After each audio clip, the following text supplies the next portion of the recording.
Previously on NYPD Blue. The reason I came by is because I wanted to apologize for what I said to you and Baldwin earlier. Don't worry about it. No, it wasn't professional. Because the truth is, I wasn't feeling entirely professional. Listen, tonight's shot, but I'd really like to have dinner with you soon. I'd like that. Friday? I'd have to check. Yeah, it's clear.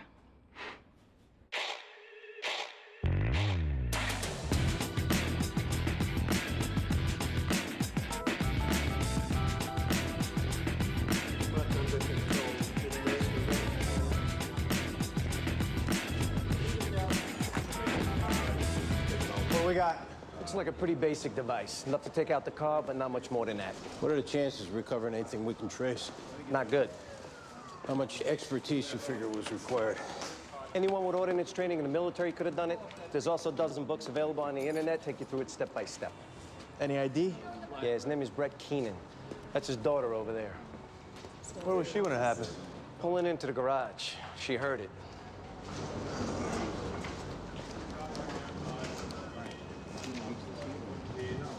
Miss Keenan, is it?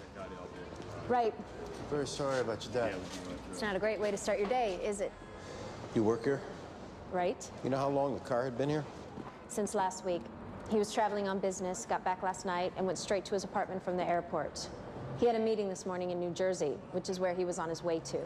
Are you aware of any disputes you might have been having with anyone?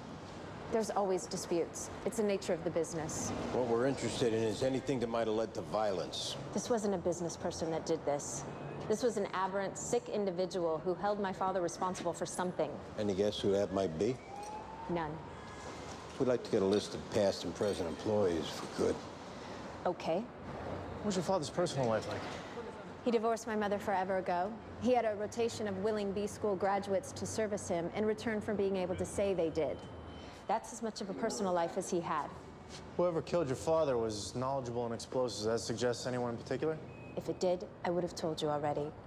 Now, I have a conference in Frankfurt to prepare for and a funeral to plan. Is there anything else? If we could get that list.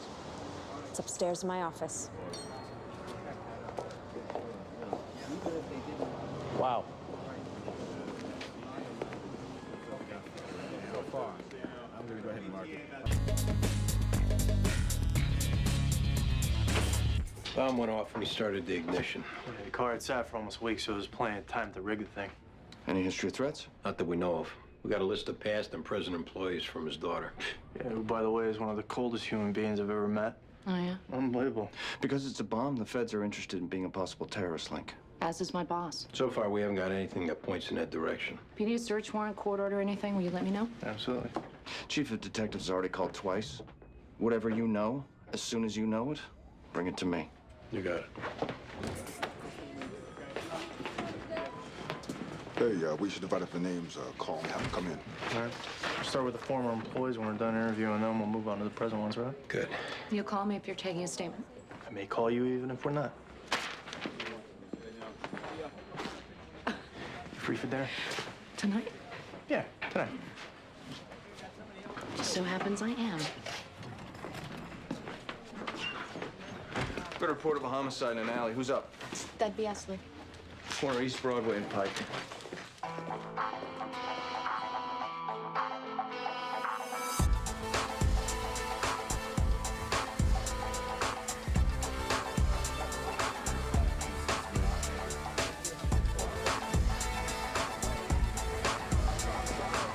Eddie. Hey, what do you got? White male, looks like he's in his teens. Apparently beaten to death. How'd the job come in? Sanitation worker over there found the body around 7.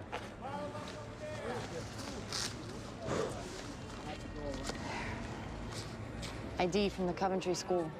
Garrett Tinsley, date of birth, June 11th, 1987. Makes him 17. Credit cards, looks like about $200 in cash. Still has his watch. Let's go talk to the garbage man.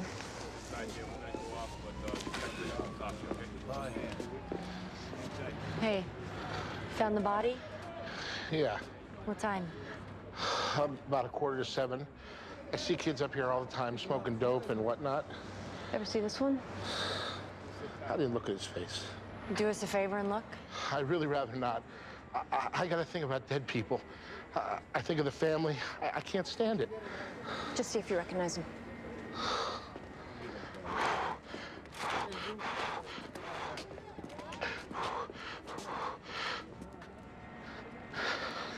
Yeah, I know him. He was a real asshole.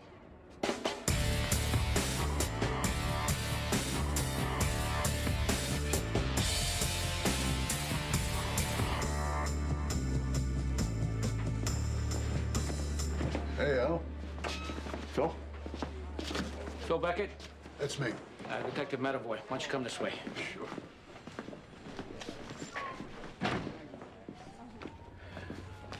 This is Phil Beckett, Detective Jones. Thanks for coming in. This is about Brett Keenan. Why do you say that? I ran into him on Madison Avenue not 2 weeks ago. He swore we'd get together. I called his office this morning to set a date, and they told me what happened. What were the circumstances of you leaving the company? Well, the circumstances were that it was time. I mean, Brett offered me crazy money to stay, but if he taught me anything, he taught me that you have to be willing to take risks. I wanted to build my own business. I had to leave the nest to do that. So you parted on good terms. I love this guy. He's 10 years younger than me, and I considered him my mentor. I just hope his daughter won't have to see his body all burnt up. I'm sure they'll do their best to spare her that. What was your position exactly? I was in cost accounting, personnel, long-term planning. Brett would send me in to put out fires, basically. I was his go-to guy. That's what he called me. Can you think of anyone Brett dealt with who had a knowledge of explosives? I'll tell you what comes to mind. Then you can make of this what you will. He was down in Colombia last year to try to nail down the contract to provide cell phone service. Now, I know he had dealings with the government. I know that all kind of shenanigans go on down there, and I happen to know that he had a problem with his security service. You know what the problem was? I do not. Excuse me just a second. Yeah. Yeah, well, tell him to get the figures from Howard, keep on going with the report, and I'll find time for him by the end of the week. Call and tell him I'm running 10 to 15 minutes late. Yeah. Sorry. Yeah. So if we need information on any of these names, where do we reach you? All right, forget about these office numbers. Just call my cell phone. I'm reachable 24 hours a day. Thank you.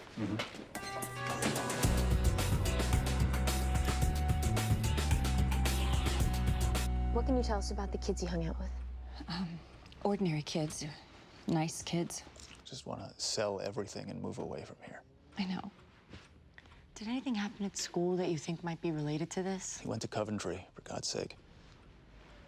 Oh my God. There's his backpack. He brought it home from school yesterday and left it there. Inez? Was he around any kids who didn't go to Coventry? If they didn't go to Coventry, they went to Fieldston, or Dalton, or Collegiate. Was your son into drugs at all? Pot, like any other teenager. What a waste of a life. Would you know where he would have gotten pot from? Oh, for God's sakes, it's on every street corner. Is that what you're going to focus on, that he smoked pot? We're trying to figure out who killed him, sir. If we know it was a drug deal, that might lead us to them. Stop saying that. Garrett wasn't involved in drugs or drug deals or anything like that. Inez? Yes, sir. Could you take Garrett's backpack out of here, please? Garrett was a good kid, wasn't he, Inez? Yes. Inez knew him his whole life. We pay for her son to go to Coventry with Garrett. That's very generous of you. It was Garrett's idea. That's the kind of kid he was.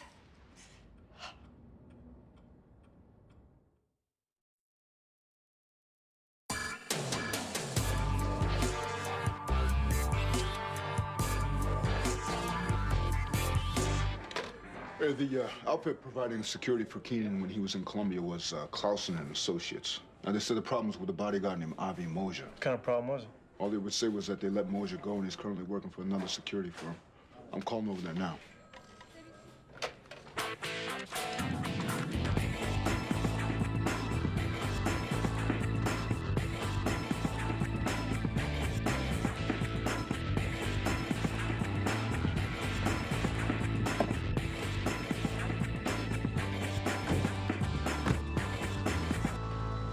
Avi Moser.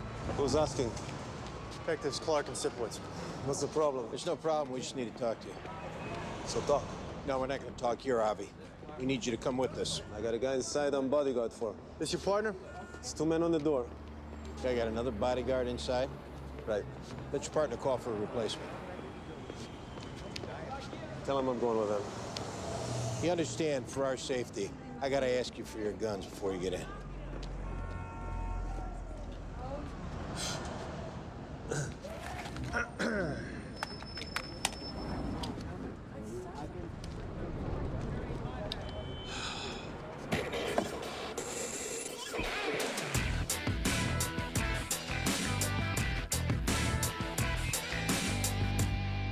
There's a lot of sadness here today.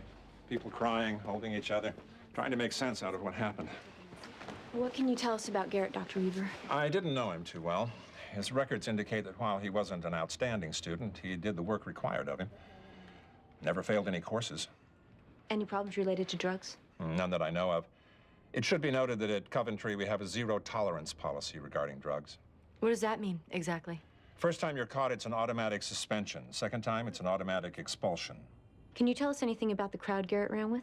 I think it's fair to say he was among the more popular, socially active students. With a fair amount of money. His family was always quite generous to the school. I assume to Garrett as well. Do you think it was possible that someone was shaking him down? Well, anything is possible. I would doubt, if that was the case, it was another Coventry student doing it. There are families here with a lot more money than the Tinsleys. Was Garrett ever in trouble for anything other than drugs? We make it a practice here to keep our student records confidential. You know that if necessary, we can get a court order. I don't think there is anything in his records that relates to this. Dr. Weaver, with all due respect, this might not be something you're in a position to know. What I am in a position to know is that families who entrust us with their children expect us to be discreet about what happens here. One of those families' child was just killed. I can promise you that discretion is low on the list of things they're currently expecting from us. That means if you force us to get a court order, we're going to comb through not only the records of Garrett Tinsley, but of every student that Garrett came into contact with. 6 months ago, Garrett and a female student were discovered in an empty classroom engaging in sexually inappropriate behavior. Both students were required to write a letter of apology to the school. Both were given a warning that if any such subsequent incident occurred, both sets of parents would be notified. What's the girl's name? She comes from a good family. I know this would cause them a lot of pain. We'll be as discreet as possible. Her name is Quinny Stein.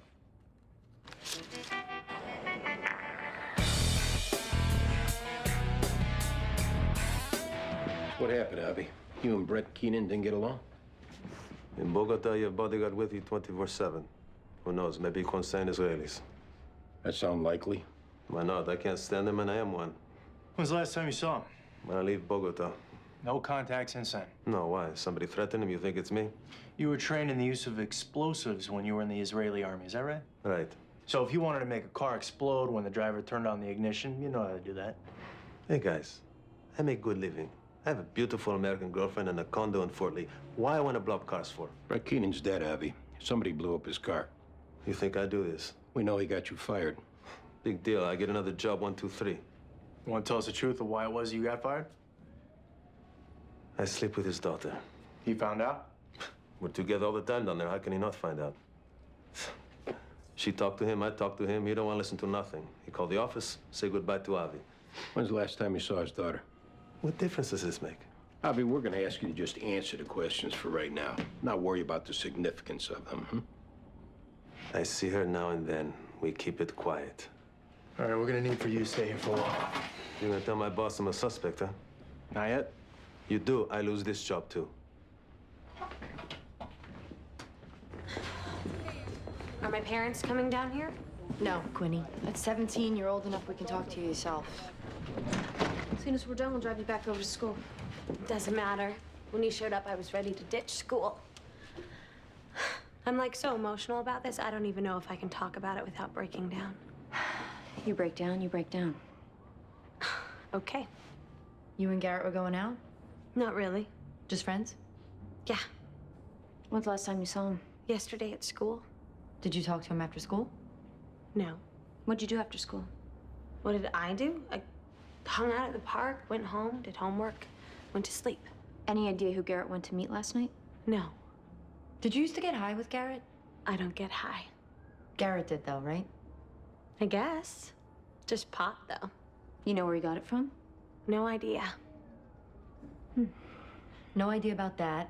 You don't get high, and you and Garrett were just friends. You think I'm lying? We know that you and Garrett were caught having sex in an empty classroom, Quinny. First of all, it was only oral. Second of all, so what? You think that means we were going out? Here's the thing, Quinny. This is a homicide investigation. That means there are no secrets anymore. We're gonna look into Garrett's life and the life of everyone he knows. What does that mean? It means we're going to talk to your friends, your parents, anyone who might conceivably know anything. Okay, please don't tell my parents about that. Please. And don't hold anything back. I'm like sick with grief and you're treating me like a suspect. Where did Garrett score his pot? From Serge. You'll tell us how to find Serge? Is there any chance he won't broadcast it all over the world that I did? Yes, Quinny. If at all possible, I would really like not to be known as a narc.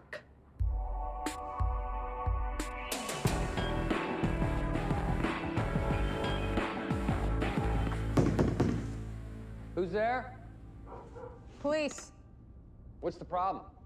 There's no problem. We just want to talk to you. What do you want to talk to me about? We'll explain that inside. We don't conduct business in hallways. I'm really kind of busy right now. This won't take long. You know, I'm really not comfortable having you guys just barge in on me like this. If you're telling us we have to get a search warrant, we'll do that. Then when we come back, we'll want to know why it was you were so reluctant to open the door.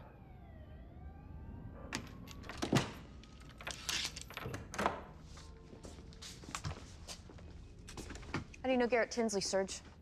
From around? Overlapping social circles, that kind of thing? Did those social circles ever overlap into drug sales? No, they didn't. Can I help you with something? I'm fine. Just answer her questions. You're fine, but you're looking at my bathroom? I want to make sure there's no one else in here. When's the last time you saw Garrett? I have no idea. Where were you last night, Serge? At a party in Williamsburg. Until what time? Where are you going? Thought I heard something. Hey, relax. I'm not gonna relax. She has no right to go in there. Look at this. The Brooklyn Botanical Gardens. Now we have a problem.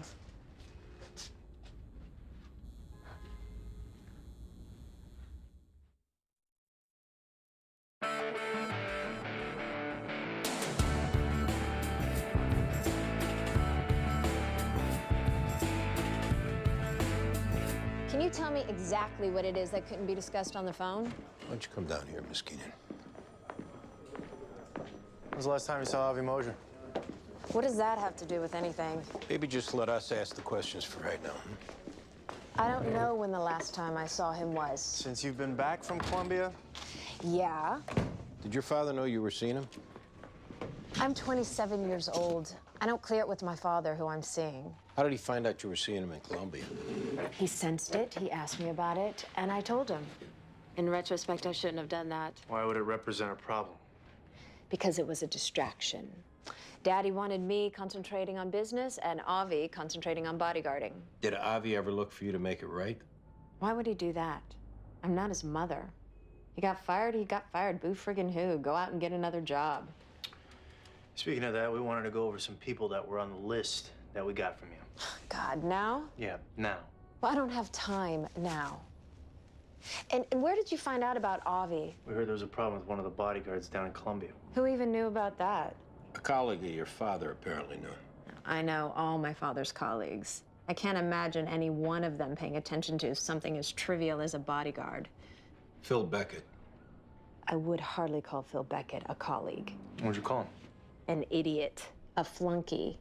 My father couldn't stand him. He worked there 11 years. Yeah, performing marginally at best. When my father decided to clear out the dead wood, he was one of the first to go. He said they parted on good terms. If you call being escorted out of the building by security good terms, then they did. Now, who else do you want to know about?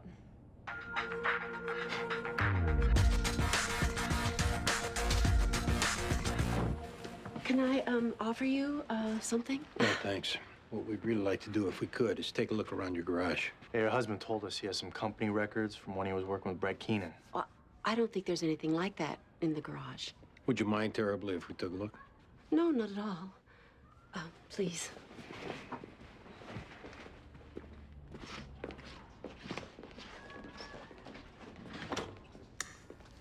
Where's your husband working currently, Mrs. Beckett? His office is over by Columbus Circle. It's his own company? Yes, it is. He very much wanted to be his own boss after he left working with Brett. Well, we haven't been able to get in touch with him at any of the numbers that he gave us. Oh, well, you know, for some reason, he's had nothing but problems with the phones in that building. He's also not answering his cell phone. Well, maybe he had a meeting. You know what your husband's doing with ammonium nitrate? Well, you know, he comes in here at night and he gets involved in so many different projects I've lost track. You really have to ask him. When's he due back? Well, unfortunately, he's leaving for the airport this afternoon. He has a meeting in Atlanta in the morning, and he said he was making a 5:30 flight out of LaGuardia, so. We're gonna need you to come with us, Mrs. Beckett. Why? No, what's going on here? We need you to help us find him. Please.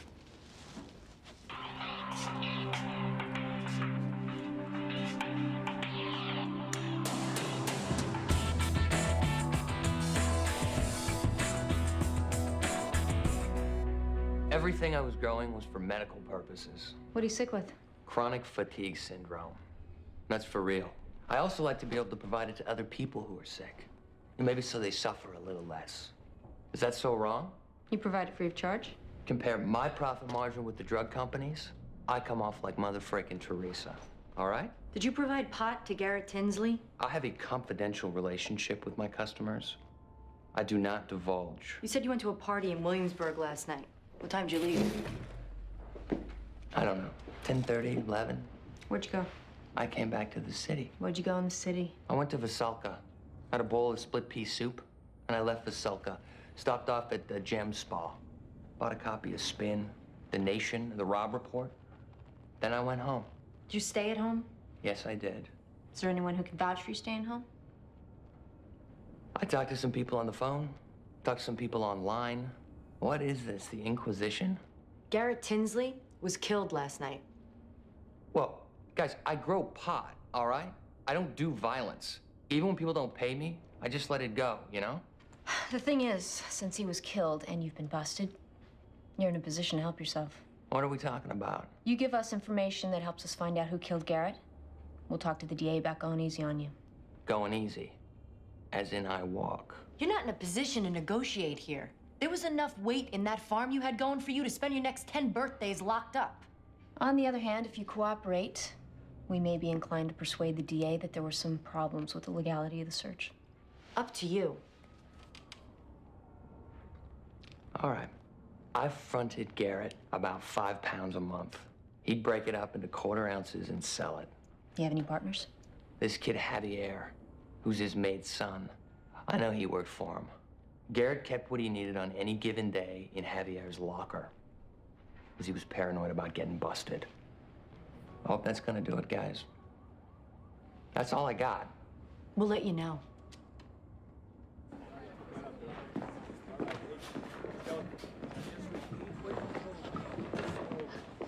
Can I talk to you privately? Let's go in here.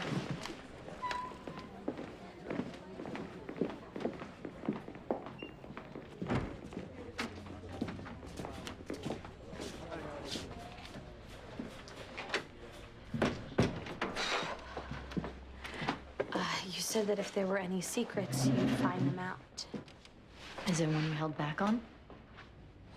Garrett got me pregnant. Even though I would have had to leave school, and even though it would have completely turned my life upside down, even though everything, I wanted to have that baby. He talked you out of it? He said he'd say it wasn't his. He said if I had it, he'd have nothing to do with me. I couldn't tell my parents. They wouldn't have let me keep it, and they wouldn't have let me have an abortion. They would have made me have it and then give it up for adoption. Or thrown me out into the street. Who made the arrangements? Garrett's maid. She took me to a clinic in Washington Heights after school. And when it was over, she took me home. She was crying. I was numb. Garrett's proud of it, though. He'd never do it around me because I'd kill him, but I've heard that he brags about how we did the deed and then he had to take care of it. He took care of it. He was playing basketball that day.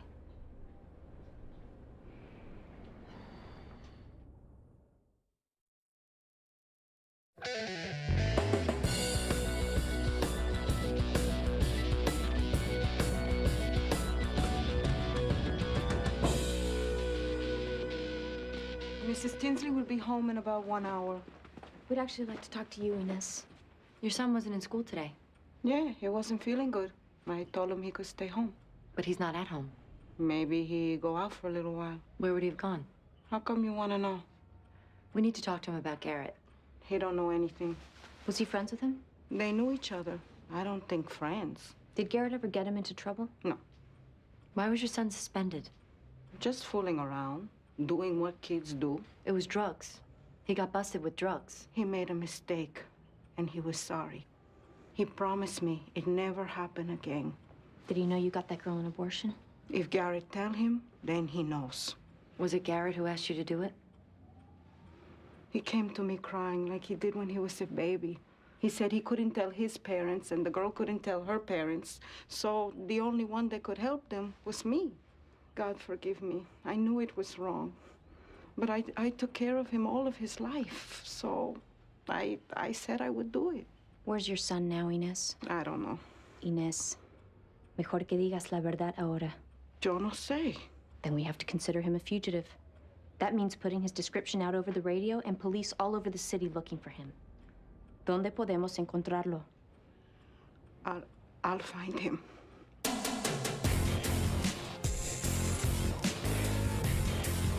Whatever you found in that garage is gonna get thrown out because you didn't get a warrant. We had consent.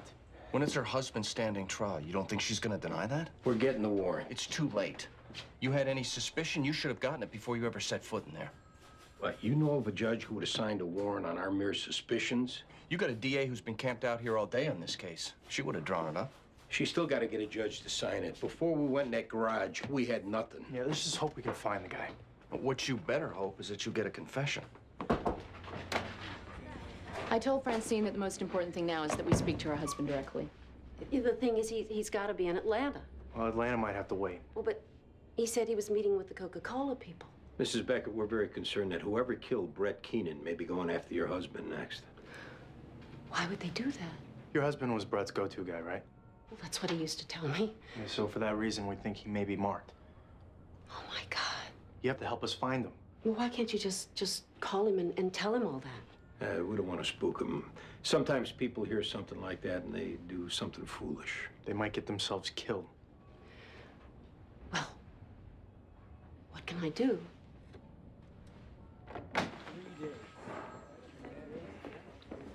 Let me know when you have him in custody. Yes, boss.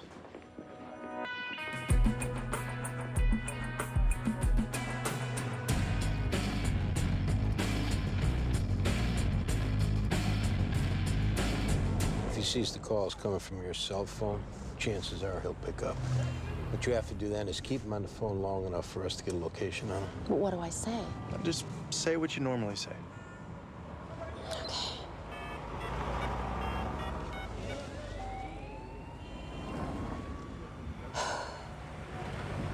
Hi, honey. How are you?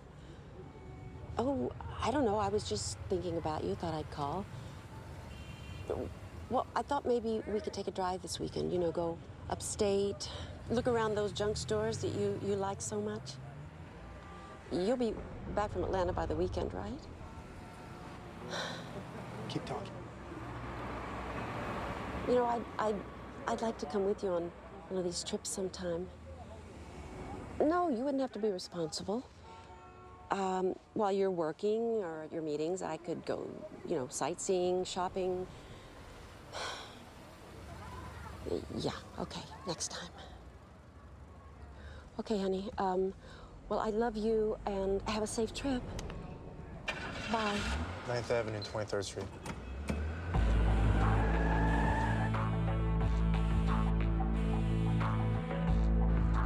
He should be right here. You see him anywhere? No. You got him on the move?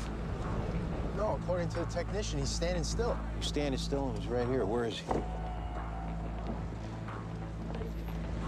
Oh my God. You see him? Yeah, he's right there. Where, in the cab? Yeah.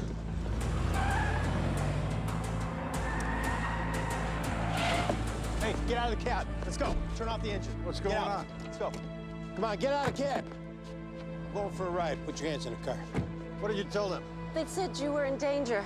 Don't go involving other people in my affairs, Francine. I'm sorry. Why are you driving a cab? All right, come on. Come on, I'll see you at the house. Yeah. Come on, get in. Put your head down.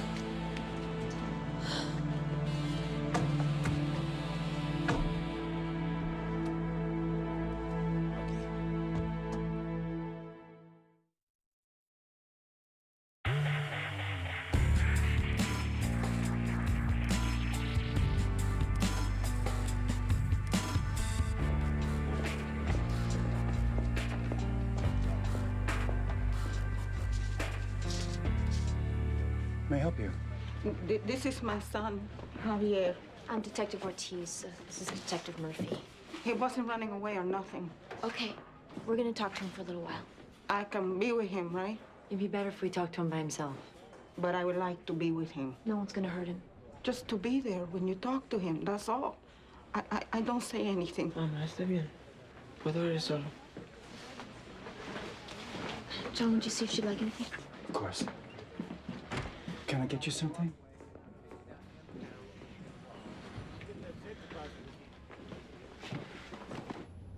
Where were you last night, Javier?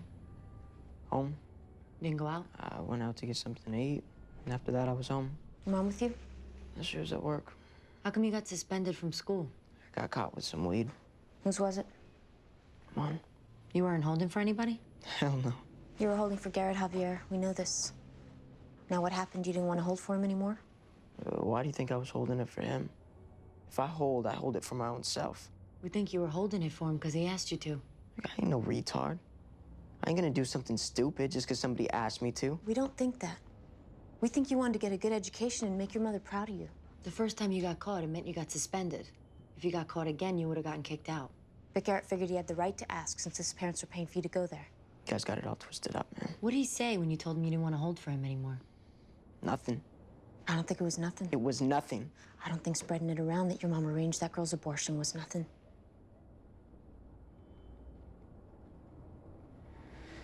My mom been wiping his ass since he was a baby. And now he's all grown up. He figured the same way my mom worked for his parents that I'd work for him. What did he say when you told him you didn't want to do it anymore? That either I kept the weed willingly, or that he'd plan it on me.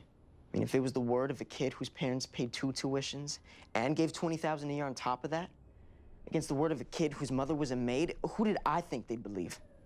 What'd you tell him? That I would take my chances. That's when you brought your mother into it. I mean, he knew she was ashamed of doing that for that girl. He said his parents would fire us if they knew. He said to keep me in school with all those rich white kids, that he'd have her turning tricks out on 116th Street. That he'd have her down on her knees. Is that when you hit him, Javier? She raised him, you know? More than his own parents did.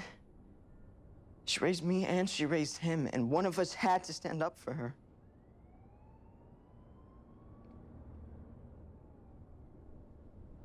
Yeah. I hit him. I beat his head into the ground.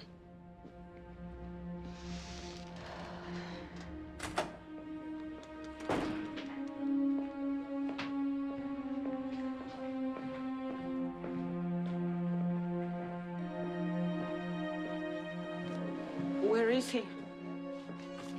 He's gonna have to stay here for a while. What did he do? It was him who killed Garrett, Inez. You don't need to spend a lot of money on a lawyer. Let legal aid provide one if you're not happy with them. You can always switch. This is murder. It's probably manslaughter. Prison. Maybe. There were extenuating circumstances. Your son's a good boy. The court might be pretty sympathetic. What were they? What were these extenuating circumstances? Your son can tell you that.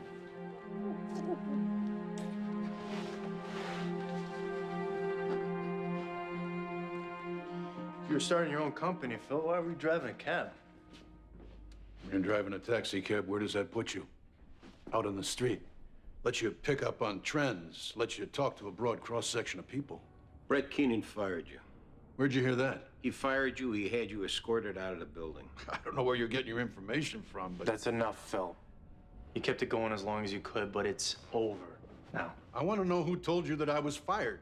We talked to his daughter. Oh. There's an unimpeachable source for you. We confirmed it with security personnel. Someone who woke up on third base thought she'd hit a triple. You don't have a company. You don't have an office. I proved the naysayers wrong before. I'll prove them wrong again. Phil, we've been in your garage. We know you made the bomb. I don't know that you had the right to go into my garage. Your wife let us in. We've now got a search warrant. We've already found explosive chemicals. We're gonna find diagrams. That part is over. What you want to do now, Phil, is to be truthful and try to cut the best deal you can with the DA. Make this as easy as possible on your wife.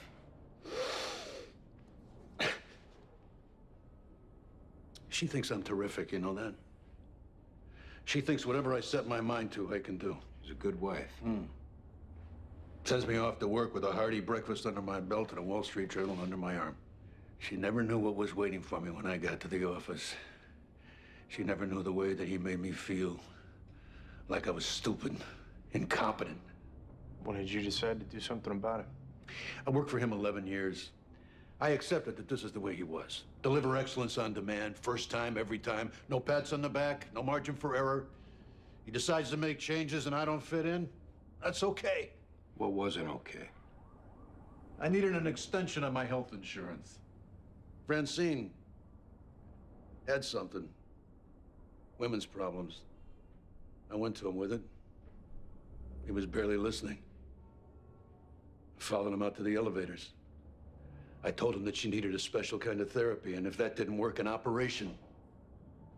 And he said, sorry, Kimosabe, no can do. So you made the bomb? Yeah, I guess I wasn't too stupid to do that, was I, Brett? I delivered some real excellence on demand that time. You'll want to put all that about your wife in the statement. I only hope when he turned the key,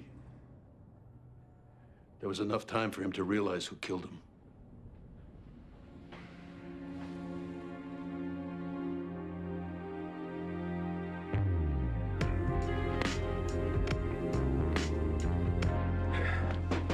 Full confession. Ties to Al-Qaeda? Either that or a pissed off ex-employee. DA taking a statement? She's in there with him now. Good work. How long you figure till she's done with the statement? I'll take care of booking him. You sure? Yeah. Good night. Yeah, night, boss. I'll see you, John. Take care. Night, Detective. Night.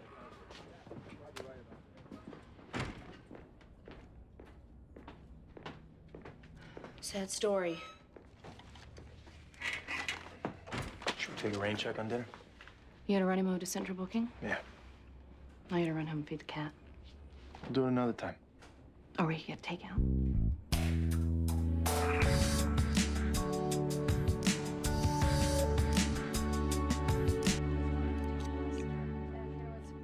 My father keeps an apartment in the same building as the guy that got blown up in the car. Oh, yeah? Yeah. Corner of 71st and Park.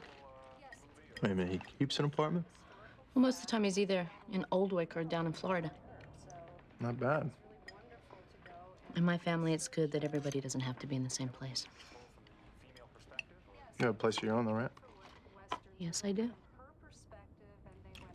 Pretty good with those things. What's this?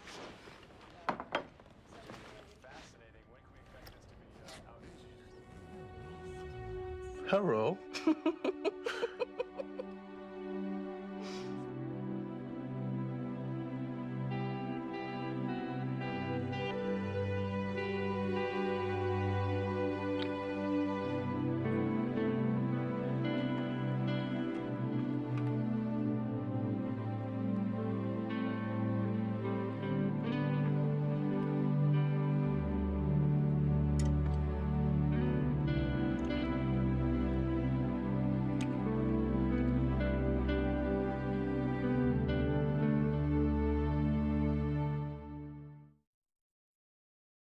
Previously on NYPD Blue. I just heard from a friend of mine who oversees the sergeant's exam. You passed. You're kidding. You ready to be a boss? I don't know. I guess you'll find that out.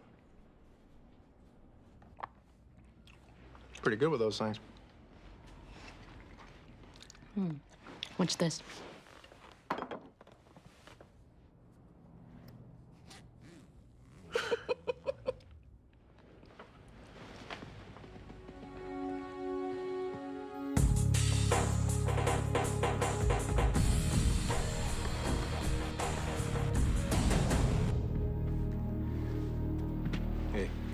His name is Hugh Rasmussen. According to his secretary, he was a partner at Fairchild and Rasmussen, some big Wall Street law firm. How did the job come in?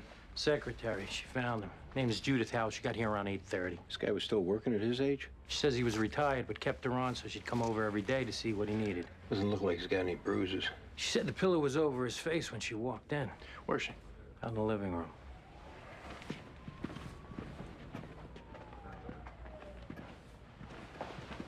Miss Hall, Yes, can you tell us what happened this morning? I got here at 7:30 as I always do. I let myself in. I made myself a cup of tea and I waited in the kitchen. At around 8:15, not having heard from Mr. Rasmussen, I went into the bedroom, which is where I found him. You were coming from where? My home, which is at 3220 Crocheron Avenue in Flushing. You must leave the house early. Around 6:15. How do you get to work? I drive to Long Island City, I park, and I take the number 7 train in. Mr. Rasmussen married? Yes, he is. Do you know where his wife is? I know she isn't here. I think she got picked up this morning by a friend of hers. Where they went, that I don't know. How long had you been working for him? I came to work in 1977. He must have been very attached to him. I was. Well, I'm very sorry for your loss. Thank you very much for saying that. What's going on? She's the wife. There seems to have been an accident. Hugh's dead, Amy. What? Someone suffocated him by putting a pillow over his face and holding it there. Judith, why don't you give us a minute with Amy? Please. I'll be in the kitchen if you need me. Have a seat.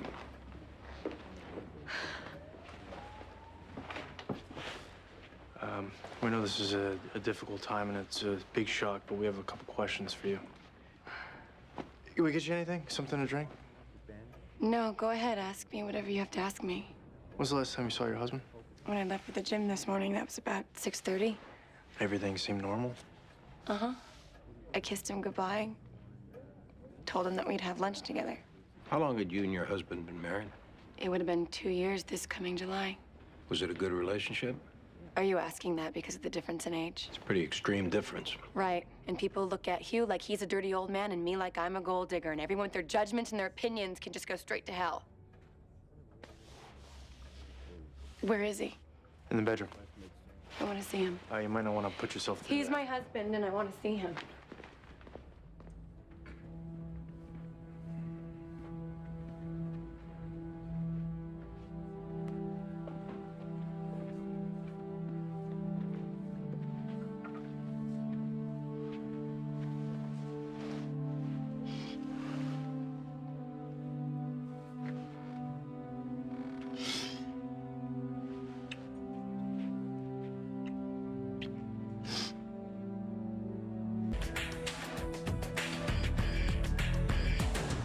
Guy was 80, his wife's 28. Looks like he was suffocated. Any history of domestic violence? None that we're seeing so far. That's a 52-year difference between them. Guy had ties older than her. Anyway, we dumped the phone. We got his lawyer coming in to give us details of their financial arrangement. What's her background? She's hot. That's her background? No, I mean, we don't know really what her background is. That'd be a good thing to find out. Absolutely. We'll keep you posted. Getting promoted today. Yeah. Sergeant Sipowicz. Congratulations.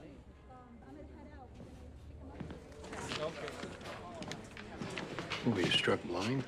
What? You got it pressed for the ceremony? Yeah, I had it at the tailor's. The saw on the sergeant's straps. I'm sure it's in good shape. Where are you taking the family after? I made a reservation at Shunley. Well, that's nice. We got a DOA, possible homicide at senior citizens home. Who's up? Oh, that's me. You and Metavoy respond. 625 East 23rd Street.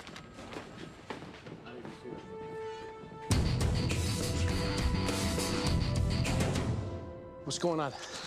DOA's Olive Rosenthal. She didn't show up for breakfast this morning. One of the aides came to check on her, found her dead. Well, why are we here? Doctor wouldn't sign a death certificate. He's in the next room, named Sean Mara. Dr. Mara. Yes. What's the problem?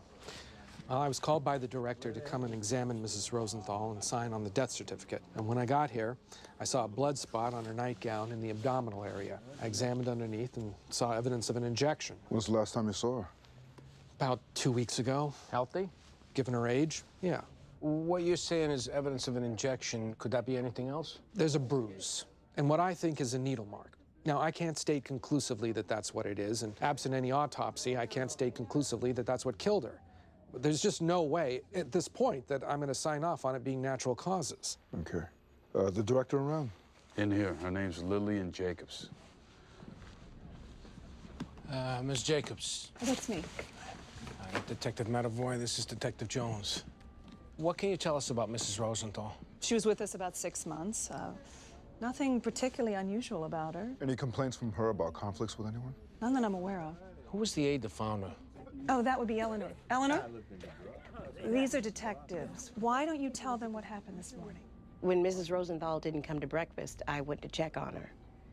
I found her not breathing, and I hit the panic button. Eleanor worked full-time as Mrs. Rosenthal's aide. Was there anyone else that would come into her room? She might have visitors, but as a rule, there were no staff people coming in other than Eleanor. Might I speak to you for a moment privately? Because this kind of thing can be very upsetting for the other residents, I would ask that you didn't speak to them about it. Well, that might be unavoidable. Why is that? Well, in order to investigate a homicide, we have to talk to the people who knew the victim. Well, number one, you don't know that this is a homicide.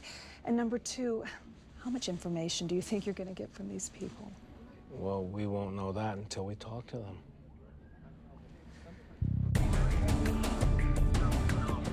What was the financial arrangement between Rasmussen and his wife? If they got a divorce, regardless of who initiated it, it was a straight buyout, $500,000 all in. If they were together at the time of his death, then she inherited half his estate. Who got the other half? It was split between a number of employees, friends. There were substantial bequests to some institutions.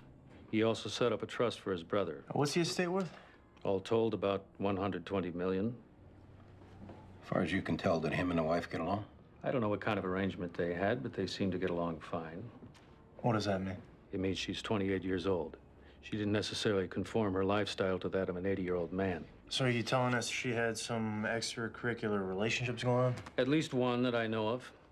Who is he? The only reason I know about him is I was shown an unexplained $42,000 expenditure by his accountant. When I asked Hugh about it, he told me it was for a truck for a friend of Amy's. You know the friend's name? Richard Pancava. You know where we can get in touch with him? I made a point of knowing how to get in touch with him. Amy might have convinced Hugh it was an innocent relationship. She didn't convince me. This is the daughter of the woman in the nursing home. It's not a nursing home, it's an assisted living facility. Sorry. I'm Detective Metavoy, and this is my partner, Detective Jones. Nora Rosenthal. Why don't we come back in here?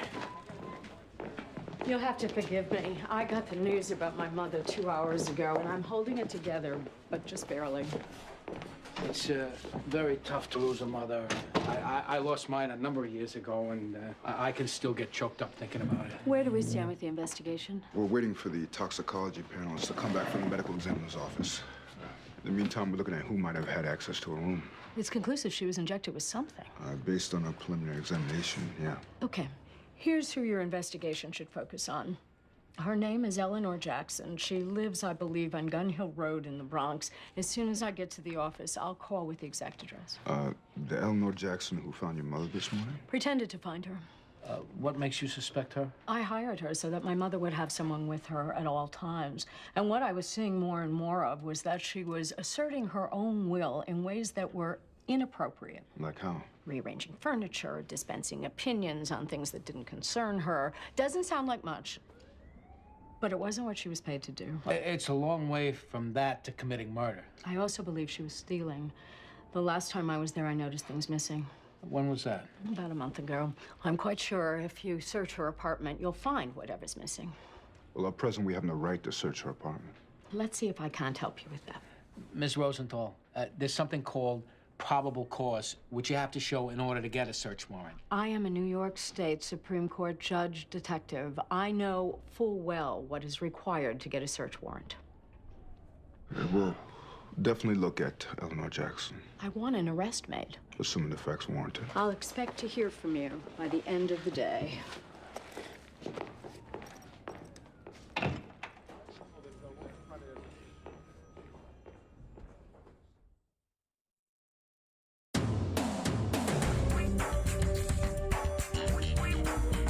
Have a piece of candy? Oh, no, thank you.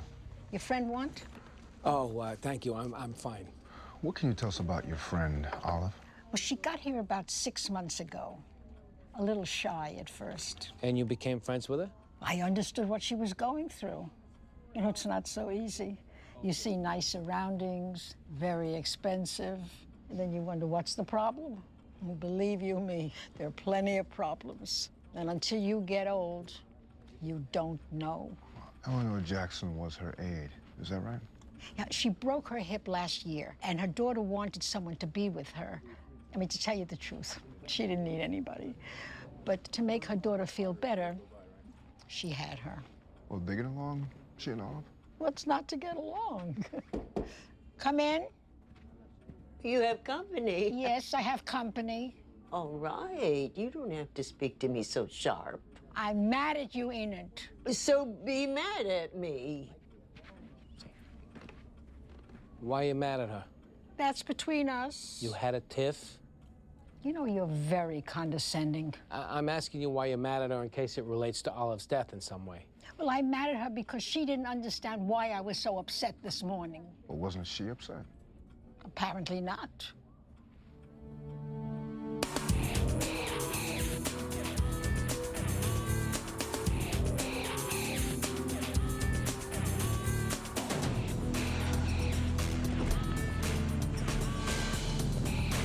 Richard, Pancaba? Yeah, why? What's going Can on? you step out of the truck for a second? Why? We'll explain it to you when you get out of the truck. Come on, guys. It's a little embarrassing me doing this here. I'll try to do it as quick as we can. These guys in there work for me now. They see me getting hassled by the cops. You know a girl by the name of Amy Rasmussen?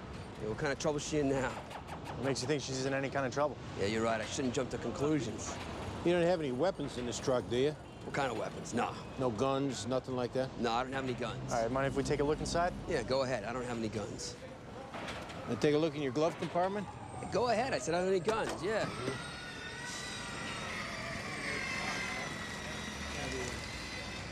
How come this bill's like this? Like what? Rolled up. I don't know. Richard, you got anything else in there you're not supposed to have? I thought you said you're looking for guns. What's this?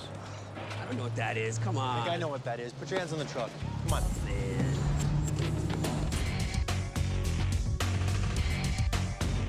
88 Munson has a search warrant for the apartment of an Eleanor Jackson we're supposed to execute. The nurse's aide? Right. And how'd you get a judge to sign that? DOA's daughter is Judge Rosenthal. If I had to guess, I'd say it was a matter of professional courtesy. You know, when I think of what I've had and not been able to get a search warrant. Well, you didn't have a judge in your hip pocket. If you don't come up with anything, chalk it up to servicing a victim's family member. I have an inventory and a description of the items missing. We'll let you know what we find.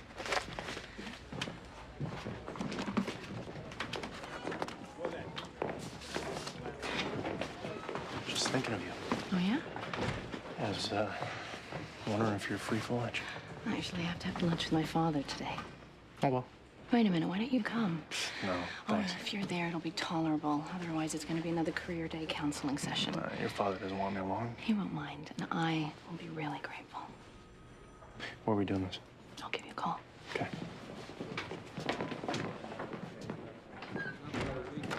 You got a sec? Yeah, Jen, take me through. You want me to start without you? I'll be right there. What are you looking to do following the promotion? Hadn't really thought about it. You want to be retained here in the 15th? On patrol? Yeah. I wouldn't mind that for the time being, anyway. I'll make a call, see what I can do. Sit down. Swear to God, I have no idea how that cocaine got in that truck. You can square it with God on your own time. As far as we're concerned, you're looking at a B felony. No way I can catch a break on that? Depends. What was your relationship with Amy Rasmussen? We're friends, why? When's the last time you saw her? What, is she in some kind of trouble or something? It's a simple question. Do you want to help yourself or not? I don't know when it was. When's the last time you saw her husband? I met the guy once, maybe 6 months ago. Well, Richard, he was murdered this morning. Whoa. I don't know anything about that. Your number was dialed from the house phone this morning. Did Amy call you? Yeah, she wanted to see how I was doing. Don't tell us fairy tales, Richard. Why was she calling you? I picked her up this morning. Did you go in the apartment? No. I was taking her to see this building. I was running late. She called to see where I was. Why were you taking her to see a building? I wanted to buy it. I thought I could rehab it, sell off the units, make some money. I needed help with the purchase price, so I called her. You sleeping with her? No. She buys you a new truck, and now you're talking to her about buying a building? We had a romantic relationship. One thing and another, and we broke up. Didn't mean she lost her desire for you. That's right. It didn't mean that. And come to think of it, it just might have been too much to ask her to stay faithful, given he was, like, ancient. Maybe she wanted him out of the way. So you two could be together? If I testify against her, cocaine charges get dropped.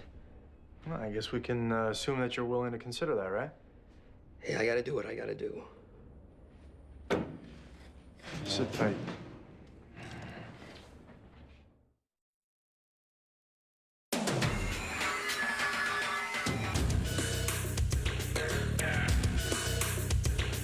What do you want to tell us about the things we found in your apartment? Mrs. Rosenthal gave them to me. Well, her daughter wasn't aware she'd done that. All kinds of things her daughter's not aware of. She didn't pay her mother a visit but once a month. Well, she ever asked you where her mother's things were? I don't remember whether she did or she didn't. I think you do remember, and I think she did. What did you tell her, Eleanor? I told her I didn't know nothing about it. Well, if her mother gave you permission to take them, then why wouldn't you have said that? Because I didn't want her taking them back. Well, you can explain all that to a judge, Eleanor, but I gotta tell you, chances are you're looking at a burglary prosecution. Probably don't help me none. The daughter's a judge herself. No, it doesn't. She gave me the picture frame. She gave me the candlesticks. She gave me the silver bowl because she said she had no use for it. I took the bracelet. I shouldn't have. I know I shouldn't have. But I was looking at it one day, feeling bad because her daughter had just yelled at me on the phone. And since Olive never wore it, I figured I was taking it from her daughter. That don't make it right, but that's why I did it. And you were afraid of getting caught? Is that why you injected her with a drug, Eleanor? You think I did that? You had the opportunity to do it, you had a reason to do it. I cared for that woman. Look, you're a nurse's aide making $7.15 an hour. That don't make me wicked. Nobody's saying it does. Only a wicked soul would hurt that woman. Now, I may not be perfect, sir, but my soul is not wicked.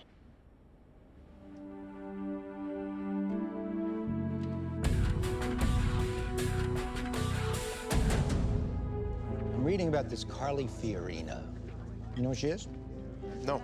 She's the CEO of Hewlett-Packard. She's one pisser of a gal, I'll tell you.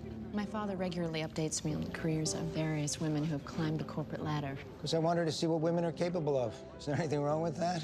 Not so far as I can tell. How was your veal? Tough. And I'll tell you something else. It's not every father who sees his daughter as capable of going out and laying waste to the competition. This little girl is all of that. No, I've seen her in action. She's terrific. Thank you, John. I just wish she was playing in a major league ballpark. Yeah, she's in the Manhattan DA's office. That's a city job. I mean, let's be honest, civil service at its best is a backwash of modest talent and stunted ambition. Am I right or am I right? Daddy, did I not mention that John is a New York City detective? Oh, that's great.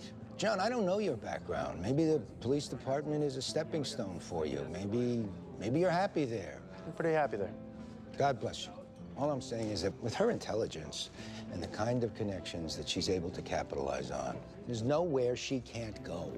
I'm doing what I want to be doing. Can we just leave it at that? You told me you were going to do a 3-year stint at the DA's office. Put it on your resume and head for the high corn. You've been there now 4.5 years and counting. And I don't see any movement in the direction of making good on that plan. Now, what am I supposed to do? Keep my feelings to myself? Oh, no, Daddy, don't do that. Naturally, everyone wants best for their children. I really have to get going. You have any coffee? I have to be in court.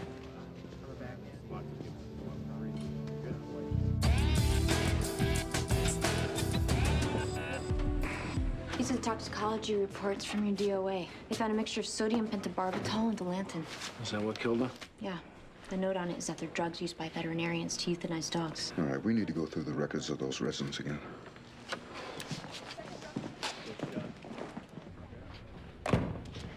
Where'd you go this morning, Amy? I went to the gym. How'd you get there? Cab? So if I told you you were seen getting into a pickup truck driven by an ex-boyfriend of yours, that'd be wrong?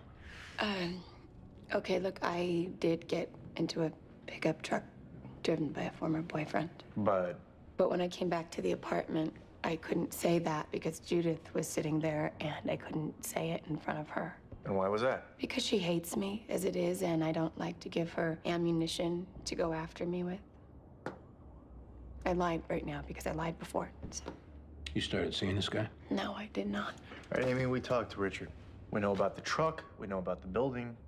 The truck, I felt like I owed him. Based on what? There was a time when I needed help, and he was there for me. At least at first. He got in touch with me a few months ago. He was broke. He said that if he had a truck, he could start making a living again. I talked to Hugh, and I told him that there was nothing going on between us because nothing was going on between us. He bought him the truck. Was he gonna buy him the building? No. And I wasn't gonna ask him to. Why were you going to see it? Just to go. I was trying to be a good friend, trying to be encouraging.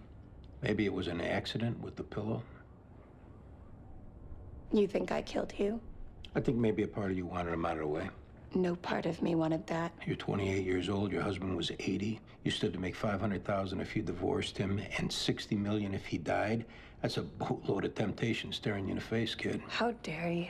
Have I spoken out of turn? You don't know the first thing about me. Fill us in.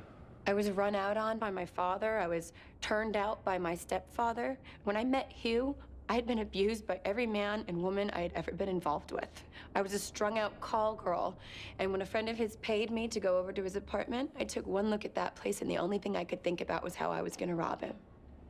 Why didn't you? Because I liked him.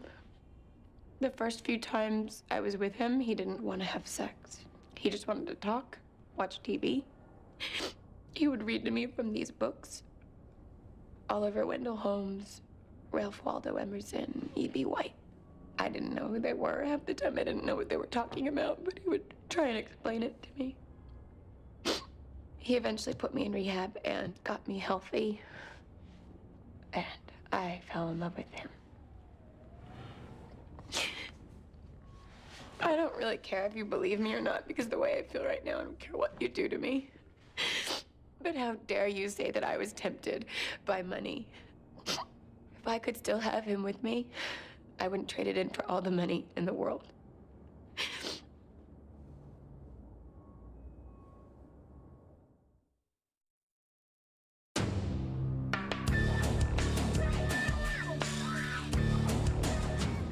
She didn't do it, Eddie. Uh-huh. No, I mean it. I really don't think she did. How many times are you gonna take orders from your little captain down there? That's not what I'm doing. It's not, huh? No, I stop and look at something in the window doesn't mean I'm gonna buy it. What I say we do is we talk to the brother. The fact that the will sets up a trust rather than gives him the money outright tells you something's off. Good. Good idea. I'd just rather not think we're doing it on this girl's behalf. It's part of the investigation.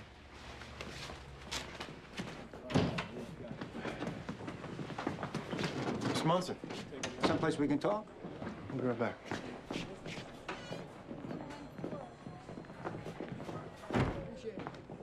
Coffee? No, thanks. I'd like to make a proposition. If it's not something you're interested in, I'm sure you'll say so. Sure. I have some potential clients coming in from Hong Kong in a couple of weeks. They're heavy gamblers, and I know they want to go down to Atlantic City.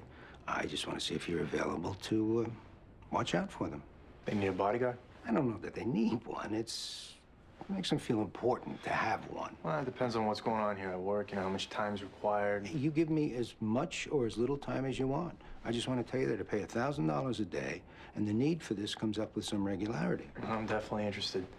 according to my daughter, you're a heads-up guy. That's very nice of her to say that. Not to say that she hasn't been wrong once or twice. Haven't we all? Anyway, I hope you think about it. Appreciate the offer. Hey, boss, the blood work that comes back on our DOA shows a veterinary drug was used to kill her. That point to anybody? Well, there's a resident in the place who knew her, whose son's a veterinarian, and until she retired was a veterinarian herself. Sounds like that's who you ought to be looking at.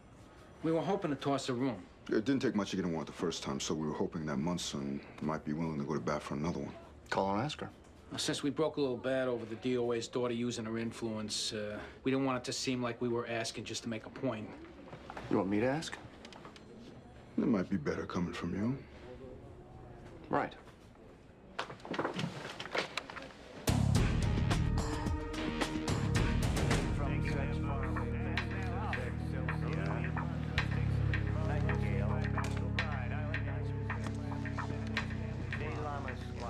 Jerry Rasmussen? Yeah. Detectives, got a couple questions for you. About what? Somebody seems to think you were involved in an accident. What kind of accident? Just talk to us for a second so we can straighten it out. Huh? Can I get a bet down on the 4-horse? Sure. Yeah. He ran at Wanamaker a while back, and he came out of nowhere, got boxed in, and now he's going off at 6-1. He's running from the outside. Where were you this morning, Jerry? I was at my job. Which is what? I sell advertising at a radio station. When's the last time you saw your brother? Christmas. Why? What happened to my brother? Your brother's dead, Jerry. Hey, let's go. Hey, why don't you take it easy, pal? Why don't we go over here so we can talk? What kind of relationship do you have with them? I don't know. It had its problems. Like what? He tried to put me through school, and that didn't work out. And then he tried to get me started in different business ventures. They didn't work out. Probably thought I was a dope. Can't say he's wrong, but through it all, I always knew that if I ever needed him, he'd be there. Hey, Jerry, what can you tell us about your brother's wife? Oh, some people don't like her, but I do. Who doesn't like her? My brother's secretary didn't, but she didn't like me much either. Why didn't she like her? I think she was hoping that when my brother's first wife died, that she'd be next in line. Well, what makes you say that? That was the only time she was friendly with me. After the funeral, back at the house, she had a whole different personality. Asking me, what I was doing and joking around with me. I think she was trying to show my brother that she could be the lady of the house and take care of all the family obligations for him. How long after that did Amy come on the scene? Less than a year. You know if your brother was at any time romantically involved with Judith? I doubt it. Why is that? She worked for him. My brother gave me a lecture one time. He said, don't mix business and personal. That was way back when he was trying to tell me how to be a success. Thanks, Jerry. We'll let you know if we need anything. Still got 2 minutes before the race. Yeah, that's all right. I'm just gonna go home.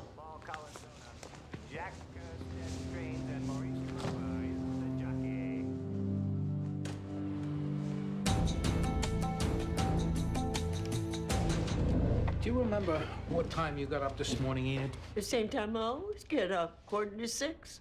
And what time did you go to breakfast? I didn't go to breakfast. Why is that? I don't enjoy it. What don't you enjoy? I don't enjoy sitting at the table where I used to sit. Well, why don't you sit at another table? I'm assigned to table number 5. And that's the table I'm required to sit at. Well, did you used to enjoy sitting at table number 5? Yes, Why'd you stop sitting at the table?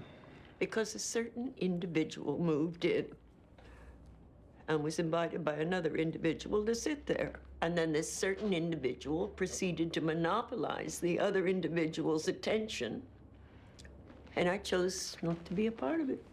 It was Olive Rosenthal who moved in? I'd rather not say. We need you to say. Don't you think it's wrong to come into a place and change the way things are just to suit yourself? Where did you go last weekend, Enid? To my son's. And this is the son who's a veterinarian? How'd you know that? You were a veterinarian yourself, weren't you, Enid? Yes, I was. I bet at the time you went to veterinarian school, there are very few women who did that. I was one of 2 in my class. You know how to put an animal down, Enid? We found the wrapping for the syringe in your room, Enid.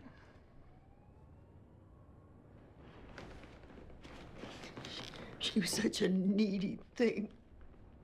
wanted Belle all to herself, acting helpless when she was asked to do anything or go anywhere, unless Belle was there to hold her hand. And you had to adjust to that. When I was 77 years old, I gave up my veterinary practice, and I adjusted to that. And then I went to work part-time for another veterinarian until I was 81, when I had to retire, and I adjusted to that too. I moved in here when I was 83, having given up the home I'd lived in for more than 50 years. It wasn't easy. But with Belle as my friend, I finally adjusted to that too. I don't think it's right that I'm forced to adjust again. I've adjusted enough.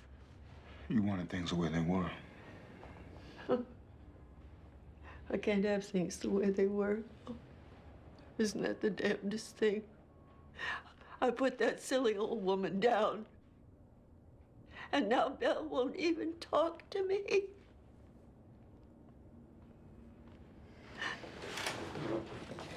Oh.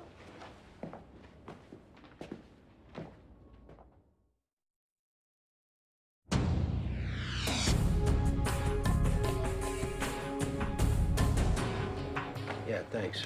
I appreciate it. I was chief of personnel's office. I'm being retained on patrol here at the 15th. Fantastic. Yeah. All right, thanks. Andy, that was a parking lot in Long Island City. I think we need to talk to the old man's secretary again.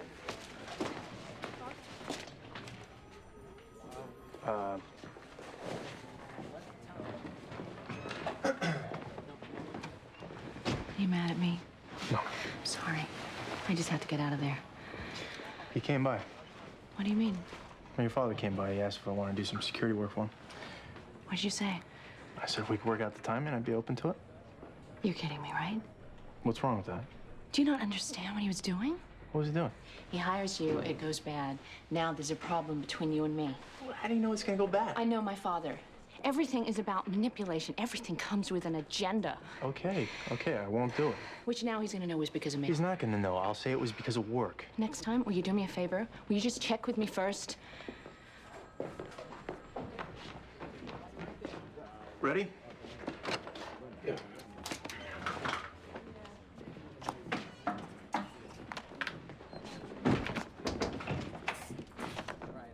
What happened? She went for it. This is this Enid woman? Right.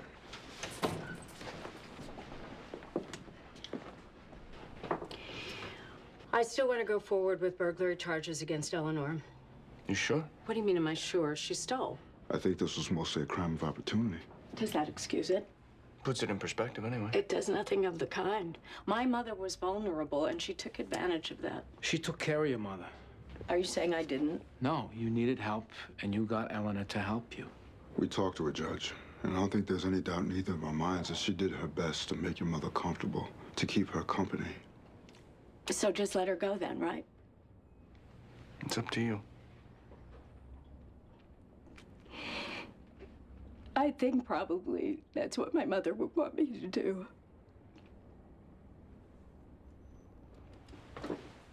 I think probably you're right. I thought you might be interested in some of Mr. Rasmussen's accomplishments over the years. Wow, you put that together? Not the kind of thing he would do for himself. This is one of 3 cases he argued in front of the United States Supreme Court. This is him with Governor Rockefeller, with Yitzhak Shamir. Quite a career. Yes, it was quite a career. Judith, what time was it you left your house this morning to come into the city? I said it was about 6:15, I believe. So the drive from Flushing to Long Island City, that time of day takes about a half hour, so that puts you there about 6:45. Can I ask why this is an issue of such significance? We set up a timeline with everyone. So I'm assuming you got on the subway where? Queensboro Plaza? Vernon Jackson. So from there, it's one stop to Grand Central. I take it to 5th Avenue, transfer to the F train, which I take to West 4th Street. Which gets you into the Rasmussen apartment around 7:30. Which is when I said I got there. Problem is, we checked with the parking lot in Long Island City. Why would you have done that? That's what we do. They have you parking your car at 5:45, putting you in the city at 6:30.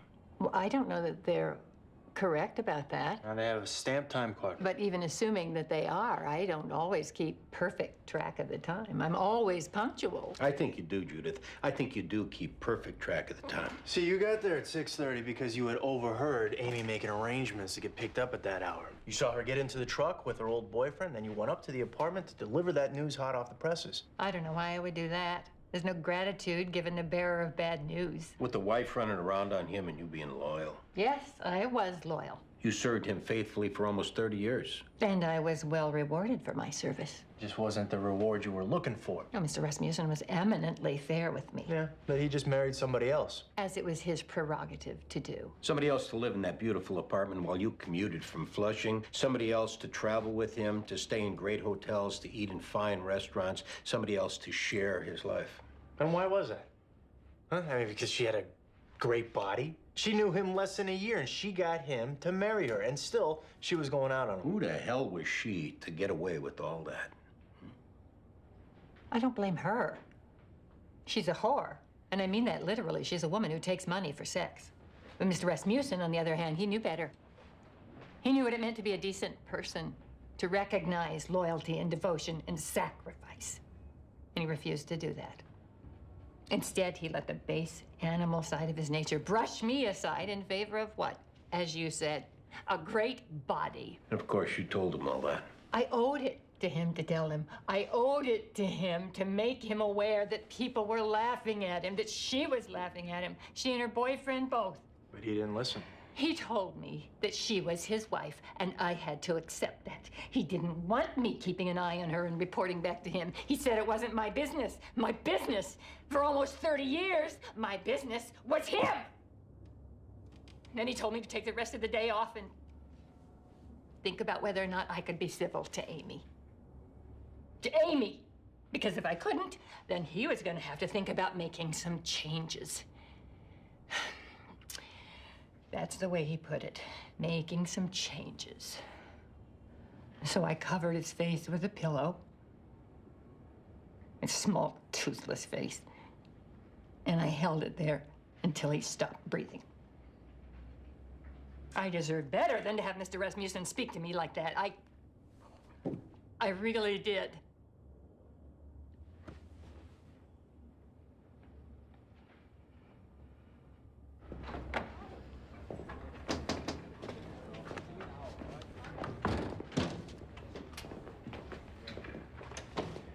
It was Judith who killed your husband. I guess I should have seen that coming. Amy, so you know, your friend Richard was arrested with a small amount of coke in his truck. He was ready to testify against you if there was a deal to be made. That also doesn't much surprise me. And you got a lot of money now. Money of your own. You probably want to stay away from people looking to hustle you. Are there any other kind? Yeah, I guess Hugh was one, right? there'll be others. Give it some time. I've never done too well being on my own.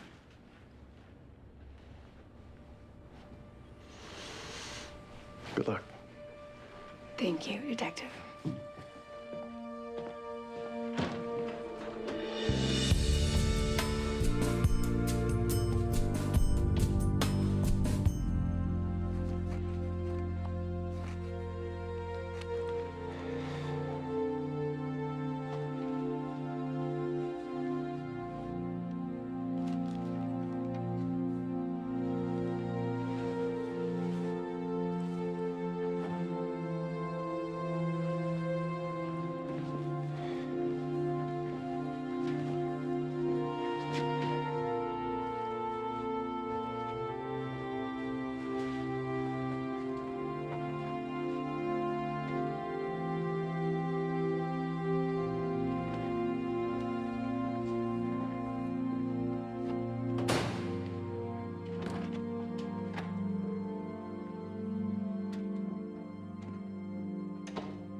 Where'd everybody go? Oh, I guess they headed over to the ceremony.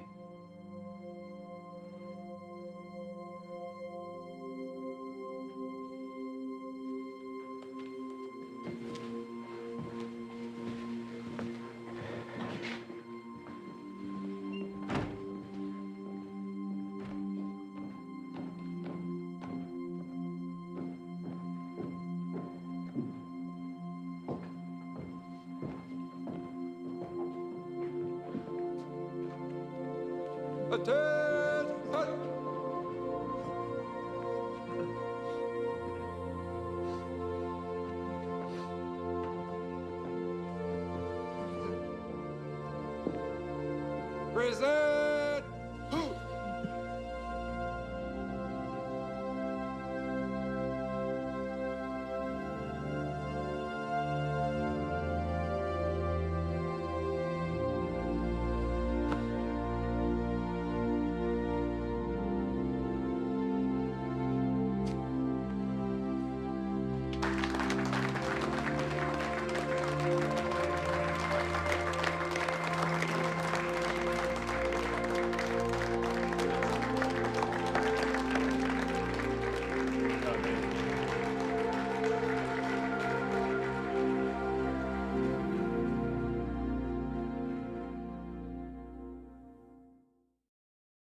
Previously on NYPD Blue. Getting promoted today.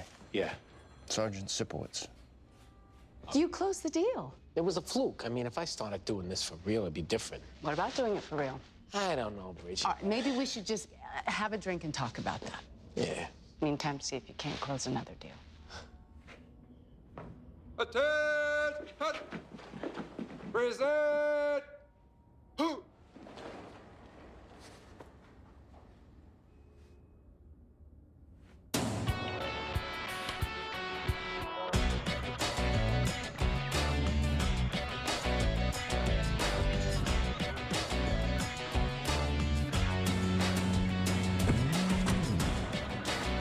All right, step aside, homicide. How long you been waiting to say that to me? First thing I thought of when I woke up. Hey, Sarge. You took one in the chest. No sign of a struggle. My guess, for what it's worth, they either took him by surprise or they shot him from a distance. Anything missing? I don't know, check with the girls. All right, make sure your men secure the crime scene. Is that gonna be the last one today, or you got a few more saved up? No, that's it. Good. What do we got? Name's Lester Bakewell. He's an Army recruiter here to make a presentation at the school. How'd the job come in? Security guard. Heard shots around 7:15. That's the partner. She was in school when it happened. Name's Angela Payson, staff sergeant. Hey, you should get in touch with their CO at Fort Hamilton. Let them know what happened. I got it. We'll start a canvas. Sergeant Payson. I'm Detective Clark. Tell me what you know about what happened here. Sergeant Bakewell and I arrived a little after 7. I went in to make sure the auditorium was open. When I got back, I saw that he'd been shot. Did you see anyone hanging around outside? No, sir. Anything you could tell me about Sergeant Bakewell? He'd been assigned to the recruiting office here the last 2 years. He was just an outstanding individual, and I hate that he's lying out there in the open. I know, they have to take photographs. Let's finish up so we can cover them. Come on, guys.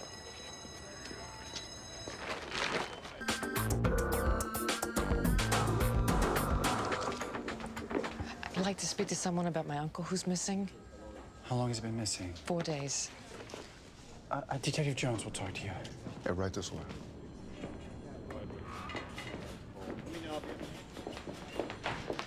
He's actually my great uncle. His name's Giuseppe Campo. We're Basque. You think something happened to him?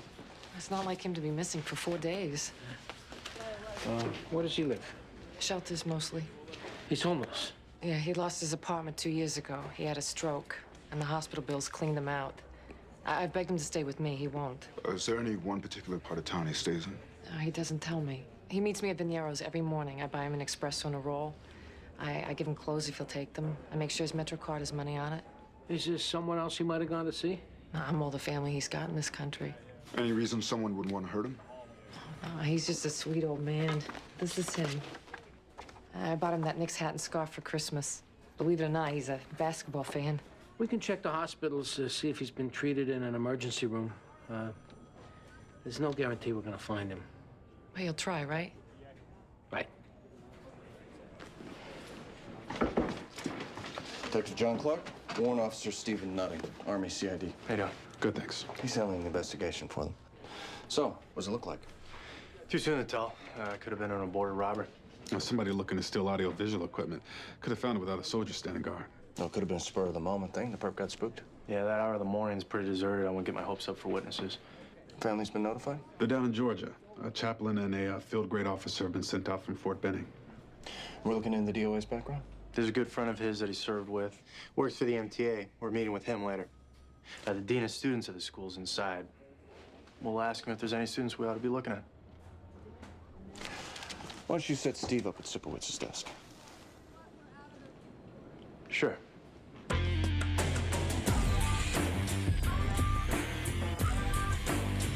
Has there been any open hostility toward military recruiters at the school? There'd been a couple of demonstrations, for the most part peaceful. Well, what part wasn't peaceful? We have one young man whose brother was killed in Iraq 4 months ago. He trashed their table and made what I guess you could consider threats, although I didn't take them seriously at the time. Well, any indication that the student had access to firearms? Last month, he got into an argument with a classmate and threatened to shoot him. We suspended him for 2 weeks. When I spoke to the father, he told me that they did have a gun in their apartment. A rifle, I think he said. Paul had shot it many times, according to him. Said he got a merit badge in marksmanship from the Boy Scouts. What's this boy's full name, Mr. Dixon? Paul Corbelli. And I hope to God he had nothing to do with this.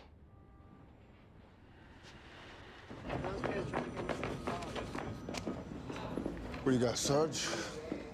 Yeah, you put it out over the radio. You're looking for missing persons wearing some Knicks paraphernalia? King Tut here just got picked up for marijuana possession. That's a white male we were looking for. I know that, Metaboy. But unless you think Tut's on Spike Lee's Christmas list, maybe you ought to ask him where he got that stuff from. Right. All right, why don't we go talk in here for a second, King? What I gotta do that for? We want to ask you something. Now tell me you ain't never peed in the street. You're here for marijuana. Which they only found on account of they was harassing me for my urination. Now this whole thing gets excluded. Ex post facto. Hey, don't be running off at the mouth out here. They said to come with them, you come with them. Come on. We're looking for somebody who was last seen wearing a hat like that, King. These hats everywhere. And the scarf and the jacket. They mine. Where'd you get them? I don't know where I got them. I had them. I had them for years. They look new. Yes, they do look new. You know why that is? I take care of them. We find the guy whose clothes these are. It's gonna be a bad day for the king. How bad? Bad? Well, a guy give me them. Let's go. What I do? Nobody gave you nothing, King. Now stop wasting our time and tell us the truth. I got my coat took. The truth. I got my coat took. I got my shirt took. I was exposed to the elements. Where was the guy you took him off? In the dumpster. What'd you do to him? Not a damn thing. He was out. I took what I took. And then I spreaded the garbage over him so he would not be exposed to the elements. Which I didn't have to do. And then I climbed on out. Let's go. Where are we going? You're gonna show us a dumpster. Keep an eye on this guy while we get our coats. Good call, Sarge.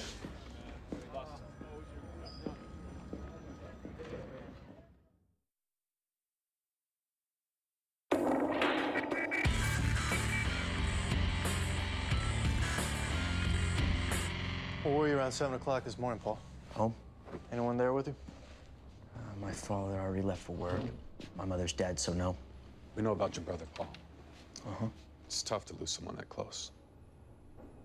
Last month, you threatened to shoot another student at your school. That was just talk. Well, we checked. We know your father has a hunting rifle registered in his name. Yeah, I brought it to school in my backpack. Are you being sarcastic? Because, see, that tells me that you're not taking this seriously. Where's the gun now, Paul? I have no idea. This was an American soldier murdered on American soil. Okay. Do you blame the Army for your brother's death? I blame a lot of people. Well, we know you demonstrated to keep the recruiters out of the school. How do you know that? You take my picture? You were observed, behaving in a threatening manner towards those recruiters. I thought we had free speech in this country. Isn't that what my brother got killed defending? When was the last time you were out of this country, Paul? What's that got to do with anything? I think maybe we need to familiarize him with some of the other interrogation techniques we have available to us. Like what? Stand up. Just tell us when the last time was that you were out of the country. Last summer. Where did you go? Spain and Morocco. Where did you go in Morocco? Marrakesh. Who did you meet there? Nobody. Who paid for the trip? It was a package tour. I paid for part of it. My grandma paid for part of it. You're lying. I'm not. Stand up. I'm not lying. You're gonna keep standing until you tell us the truth. I'm telling you the truth. We're gonna get a hold of your father's gun. We're gonna know if it was fired Do today. you have any idea what we're gonna do to you when we find out that you were lying? I'm not lying. You hated those recruiters, didn't you? Didn't you? They got my brother to enlist. My brother got killed. How do you think I feel? Did you shoot the recruiter, Paul? No, sir. Oh, you're gonna stay on your feet a long time, son. Can I talk to you outside for a second, Steve? You don't want me to catch you sitting down while we're gone.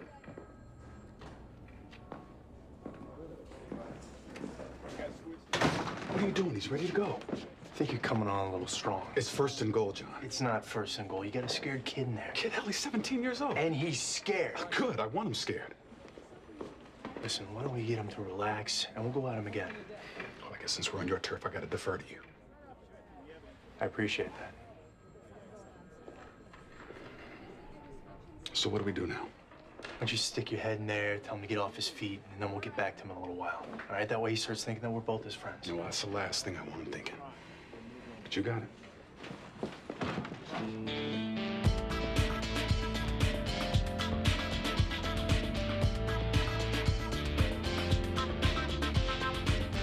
Emergency services got a jumper on the Brooklyn Bridge.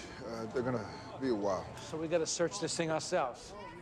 I don't want to go in there. You know, I'll go in. I just wish I had a change of clothes back at the house. Oh, so having a change of clothes at the house brings it around to me. Did I say that? All right. Yeah.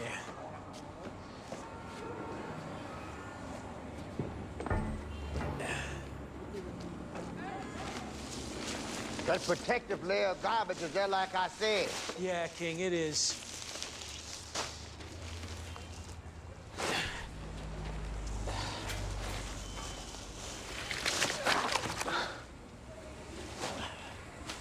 Just what I wanted to do when I grew up.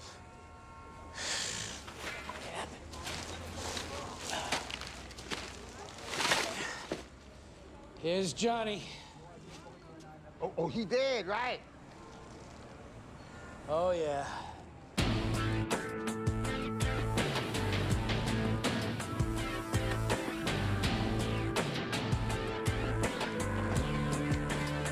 I don't know if I've mentioned this to you before, but I think you look great in a uniform.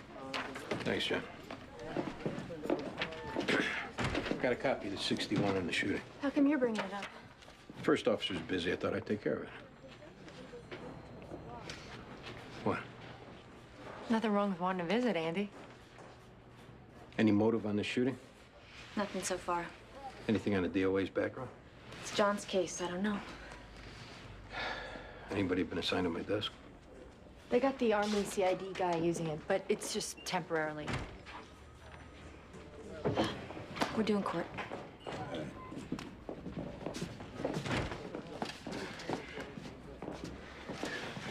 What are you doing here? What happened to you? Hey, I'll take him up there and say crime. Should have aired himself off. He knew he had trim waiting for him. Shut your mouth. What'd you find, by the way? Guy took the hat off his DOA. King Tut look good for it? We're waiting to hear from the ME on cause of death. Yeah, we found this book of matches on him. I'll talk to the sector cops.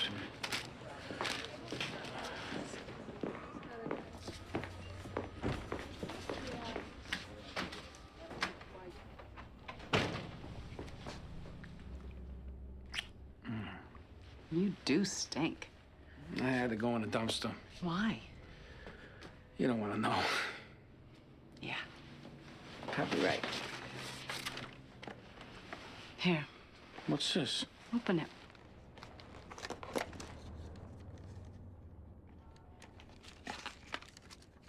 Wow.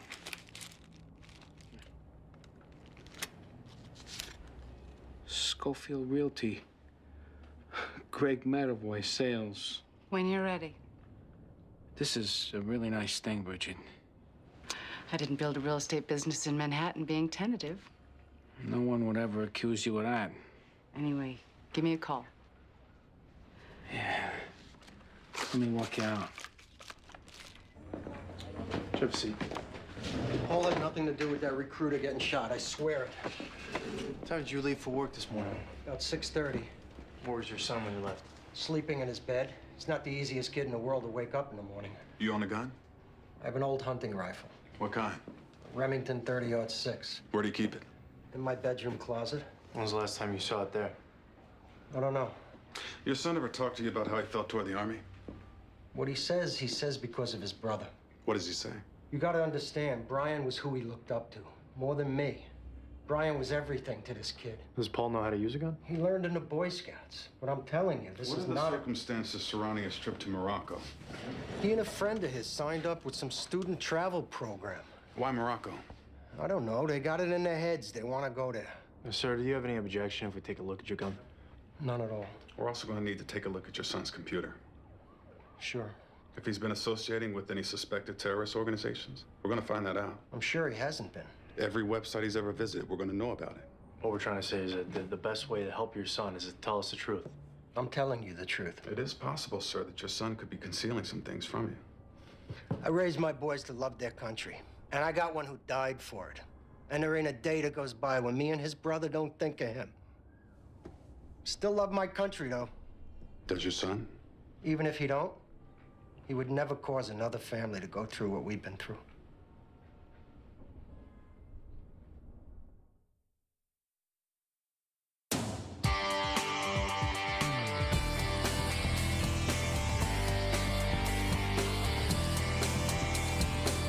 I'm walking around talking to myself since I found out.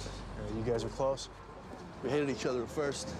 He's from Valdosta, Georgia. I'm from Washington Heights. Thought he was just another cracker asshole. Then we got dug in together over in Desert Storm. And we saved each other. Stay in touch? Mm-hmm. So what was going on with him? It was all good. He was looking at a promotion, a master sergeant. They were going to send him to a language school to learn Arabic. Just found himself a 66 Chevelle with a blown engine he was going to restore. And he was in love. Don't get much better than that. Who's he in love with? I don't think he'd want me broadcasting that all over the place. Yeah, I'm sure he'd want us to find out who killed him. He's in love with this chick he worked with. You know her name? Angela. They didn't want it to get out because they worked together and her divorce wasn't final. But he said it was for real. Thanks for your help, Sergeant.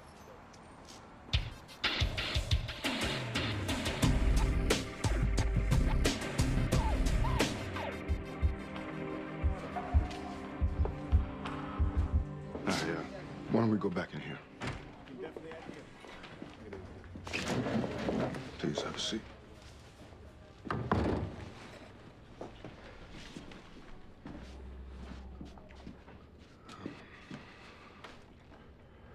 Your uncle's dead. The medical examiner said he probably died 3 or 4 days ago. They'll know more after the autopsy. Where'd you find him? The Lower East Side? Just lying out on the street?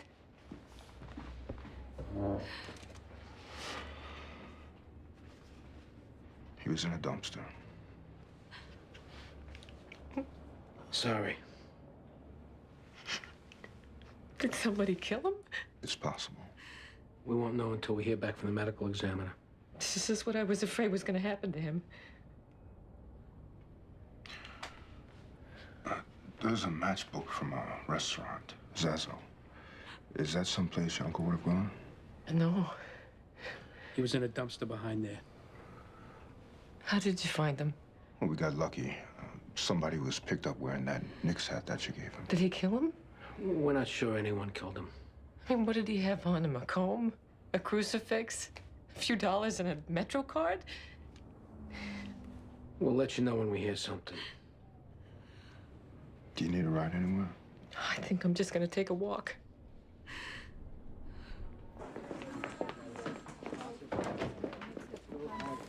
Where do we stand with the kid? I don't think he did it. We have a difference of opinion about that. We just talked to one of the DOA's friends. Apparently, Bakewell and his partner were having an affair. You talked to her husband? And I'm gonna get a hold of him. Look, I know you guys do things your own way, but for what it's worth, hope to God we're not about to put these people through a bunch of gossip mongering for no good reason. You go where the facts take you. And where the facts have taken us is, for my money, is to an individual who fits the profile of native-born enemy combatant to a T. For the life of me, I don't know why we're not staying with that. Well, we're checking out his alibi. We're pursuing other possibilities. If it were up to me, I'd be putting his feet to the fire. Maybe that's what you'll wind up doing. But for right now, you need to talk to Sergeant Payson and her husband.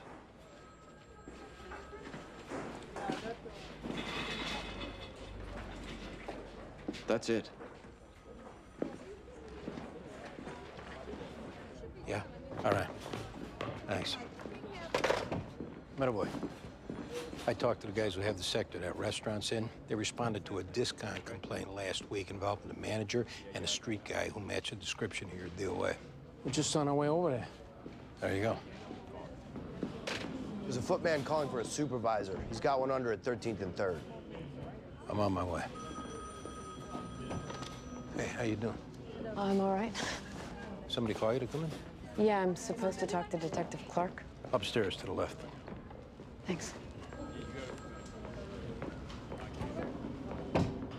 Can you think of anyone who might have had a grudge against Sergeant Bakewell? No, You know if he owed anyone any money, if he was a gambler? neither of those things. What was the nature of your relationship to him? We worked together. We were friends. That's it. I don't understand why you're asking me this. We received information that the two of you were having an affair. How is that relevant? May not be. It just helps us if we have all the information in front of us so that we know what we're dealing with. Les and I were seeing each other.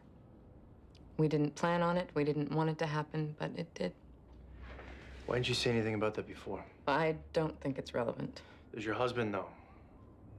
My husband and I have been separated for 8 months. Our divorce will be final this June. Does he know? Yes, When did he find out? about a year ago. He suspected something was going on, and I didn't deny it. I begged him to forgive me. I stopped seeing Les. I put in for a transfer. I tried to be a perfect wife, but I wasn't one. Not to Carl. I told him he could have everything. I was filing for divorce. How did he react? He was sad. I was sad. We've both been doing our best to be civil to each other and get on with our lives. Is your husband in the service? Retired. Where does he live? Comac. We're gonna need his phone number. Tell him I'm okay.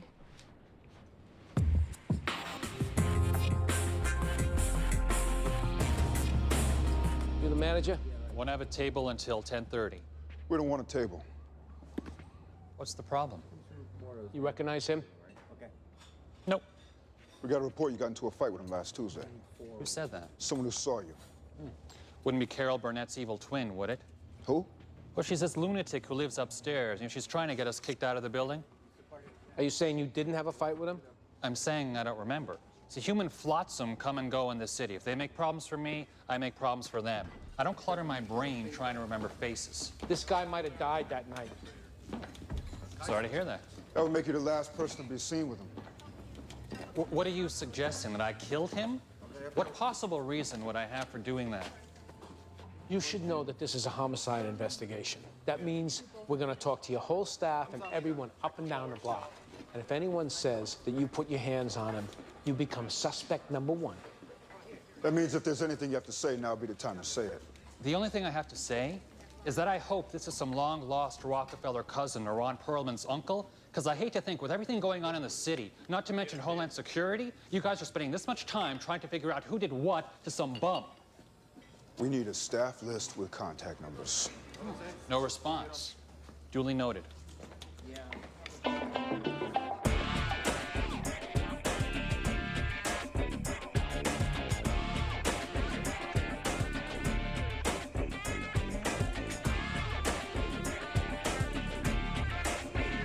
What do you got? I'm about to write this guy up for being double parked. When he comes out of the building, he starts in on me. I give him his warning. I told him he was getting out of line. When he wouldn't stop, I put the cuffs on. When I get my turn? I'll be right with you. He put his hands on you? I think it was headed in that direction. But it hadn't happened. No. All right, what's your story? I work for the medical lab. I come here every day to pick up the blood samples from the doctor's offices. It takes me 30 seconds. I walk in, I grab the box, and I walk out. What'd you say to the officer? I said, I'm trying to make a living. That's it? I tried to show the man respect when I first came out. I told him, I got over 30 stops to make. There's no place to park. I don't leave my car but for a minute. But he don't listen. He say, it's too late. That's when I got mad. All right, step back here a second. Come here. Is that true, what he said? Pretty much. What do you want to do here? What do you mean? I mean, do you want to create a situation? This is a working man. He's not sticking nobody up.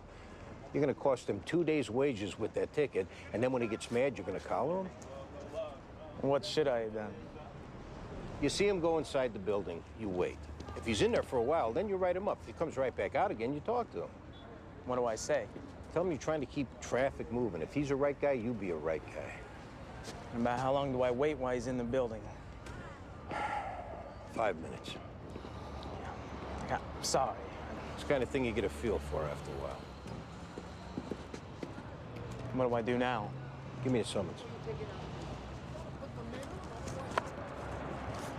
Now go over there, take the cuffs off, tell them they have a nice day.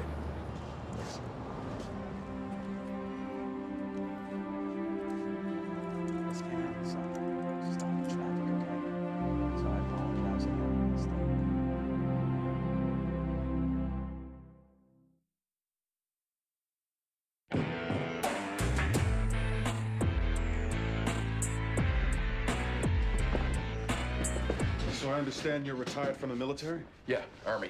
What rank did you retire at? Light Colonel. You heard what happened this morning. I did. Did you know Sergeant Bakewell? Yeah. How did you know? No way to say it but to say it. He and my soon-to-be ex-wife were seeing each other. Now, we have to ask you this, but where were you between 7 and 8 this morning? I worked for the Nassau County Department of Emergency Management. From about 7:30 on, I was observing a preparedness drill at St. Catherine's Hospital in Rockville Center. And there's people who can vouch for that. Sure.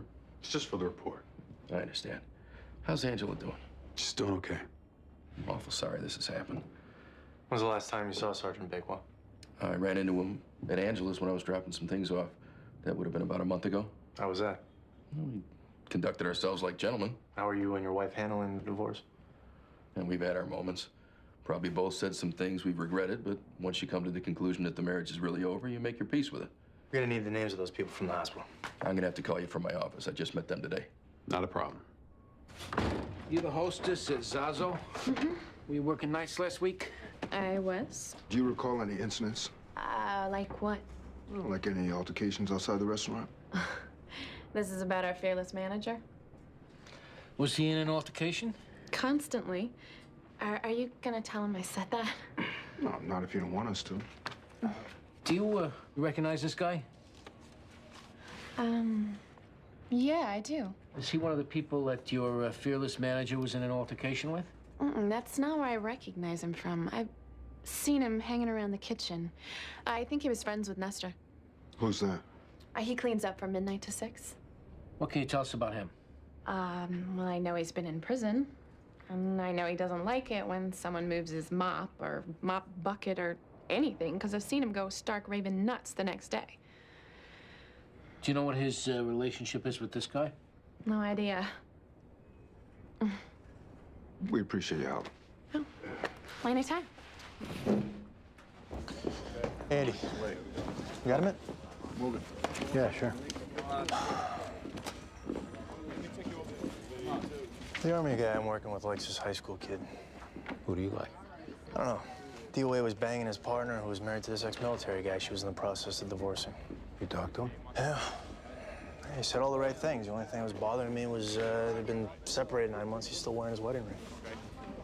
May or may not be significant. Significant may or may not mean he committed murder. When his kid lost his brother in Iraq, he knows how to shoot. He shows some antisocial tendencies. You know, I can't exclude him. What's the DOA's partner giving you? She admitted to having the affair after we got it from somebody else. I mean, past that, nothing. I'd go at her again. With what? Make her think you're about to collar this high school kid, see what that prize was. Ain't the same working the case without you. Tell your partner what you're doing. Don't sandbag him. Let him think you're listening to him the same as you want him listening to you. Hey, you sure this ain't just for today you working down here? Go on, get out of here.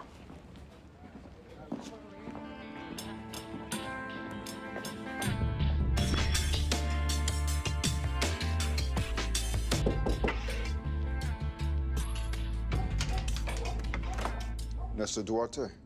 Yeah. Detective Jones and Medavoy. Want to listen for a minute? What's this about? Let's talk inside.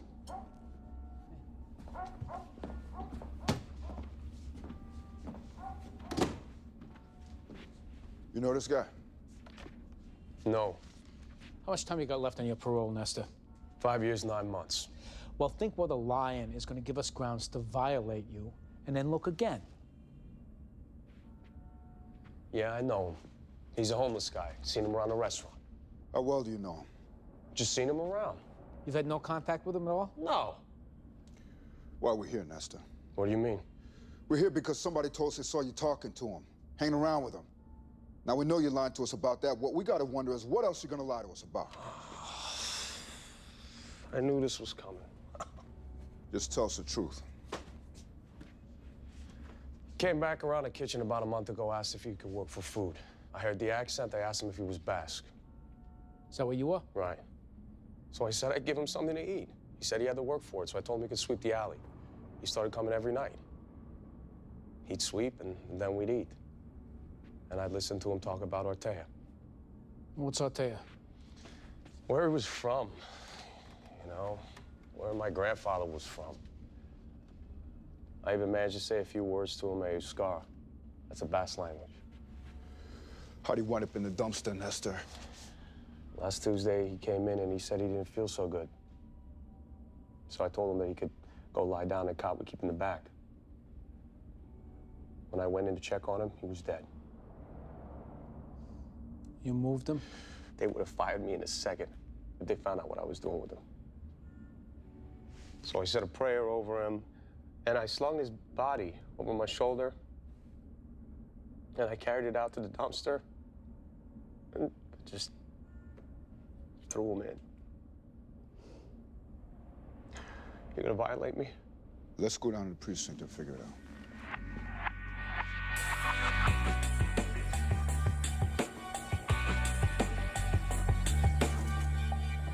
I would have thought they'd given you R&R for the rest of the week. I knew I didn't want to go home, so I figured I might as well come back here. Well, you'll be glad to know we got the guy. Who is it? He's a student at the high school. Why'd he do it? His brother was killed in Karbala last year. Now, he got it in his head that whatever Army recruiter got sent to his school next deserved to pay the price. Basically, he became an enemy combatant. Has he admitted it? Not yet. How do you know he did it?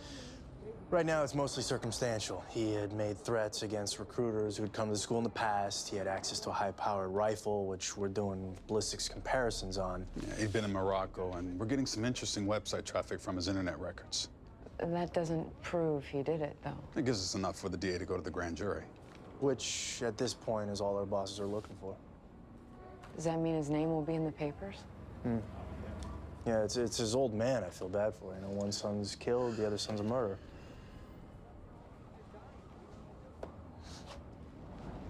I don't know if this is relevant or not, but you have to know something about my husband. What's that? He's been having a tough time. With the divorce? With the divorce and with me seeing less. That's not what you said the last time we talked to you. I don't think he would do anything like this. All right, when you say tough time, what are we talking about? Phone calls in the middle of the night, coming in here and making a scene. Did he threaten you in any way? No. Did he threaten Sergeant Bakewell? He made it pretty clear he disapproved of what we were doing. I said this wasn't the place to discuss that. He turned and walked out like it was drill and ceremony.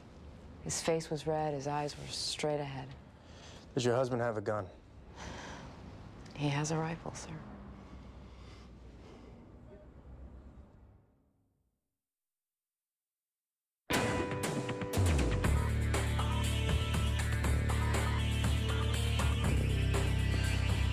Hey, we got the report fax from the ME's office. Giuseppe died of a brain aneurysm. What about the bruises on his face? No, likely to have happened while he was in the dumpster. We should get Denise in. This way. I just had a couple more things to ask you about. Whatever you need. Oh, by the way, I couldn't help but notice you're still wearing your wedding ring. I'm a creature of habit. I got used to wearing it. Soon, I'll get used to not wearing it. Colonel, you ever been in the recruiting office where your wife works and confronted her and Sergeant Bakewell? From the way you're asking the question, I have to assume you know the answer.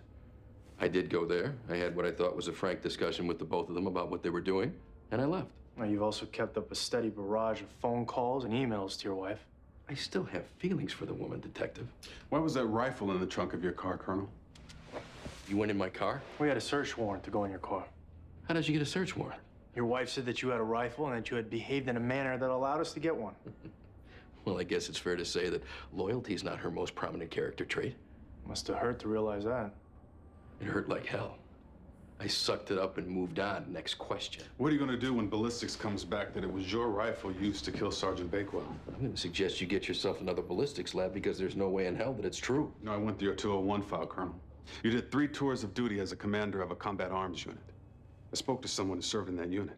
He said you were a hell of an officer. You looked out for your men, put yourself at risk. I don't think the detective's all that interested in listening to you blow smoke up my ass. What I can't understand is how you can lay in wait and take out one of our own. Unless you thought that was the only way to get her back. You think I want her when she's grieving another man? I do not. In time, she'd forget him. I'm not waiting my turn on the receiving line for sloppy seconds, thank you very much. What happened to you when you retired, Colonel? I mean, how do you go from a brave soldier to a simpering coward who shoots an unarmed soldier and then lies about it? I don't have to answer to you, Junior Warrant Officer Nutting! Colonel, I don't have a military background, but based on what I know about your record, it seems like your sense of honor ought to cause you to tell us the truth. No matter what you did, no matter why you did it. I thought we were gonna build a world for ourselves, Angela and me. I came back from overseas to have a house and a yard, to raise children. That's what I fought my way through hell to get back to. Then I hung up my uniform because it was time to make a decent living. Time to stay in one place. Time to enjoy our life together. I earned that right. I put in my time, and I earned that right. And this guy took it away from you. I set up on the location where I knew he'd be. As soon as I had a clear shot, I took him out. What did he think was gonna happen? Boss, just want to let you know, partner's husband won for it. Where's Nutting? He's telling his commanding officer. It's good work, Detective. Thanks. Could have this one without Sipowicz. Not really.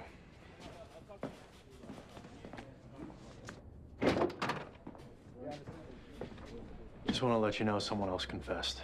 You can take your son home now. Is the guy from the Army still here? Yeah. My son would like to say something to him. He was just doing his job.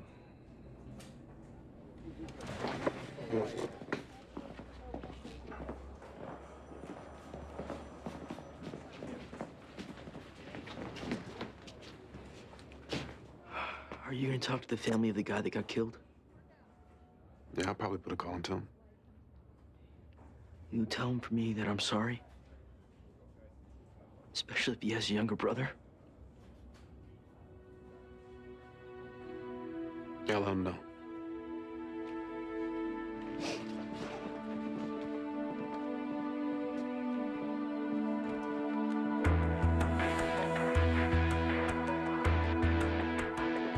I got your message. What'd you find out? Come in.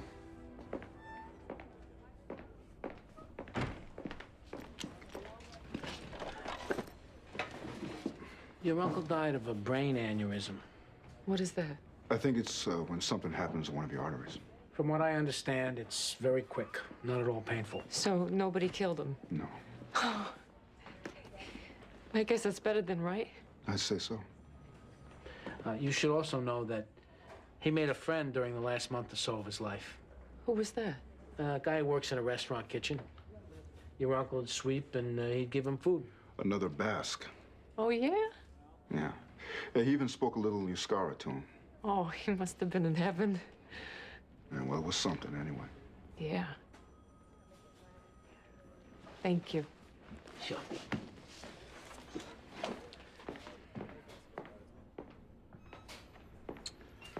Call it a day.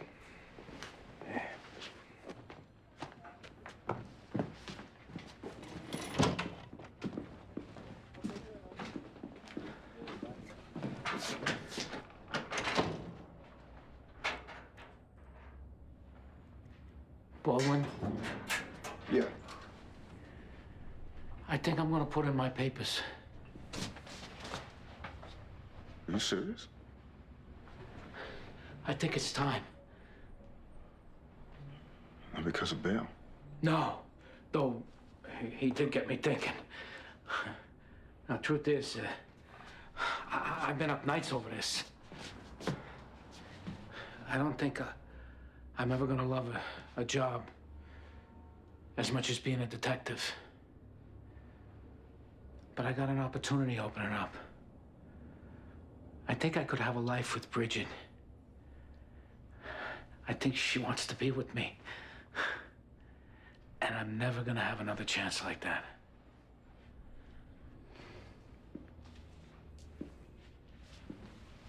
Greg, I never had a better partner than you. But you gotta be happy. And if you got a chance to go for something better, then I think that's great.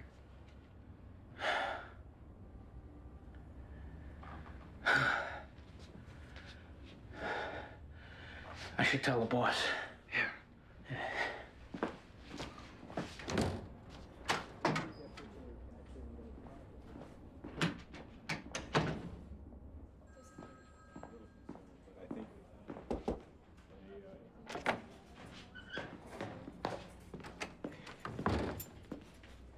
Clark gone?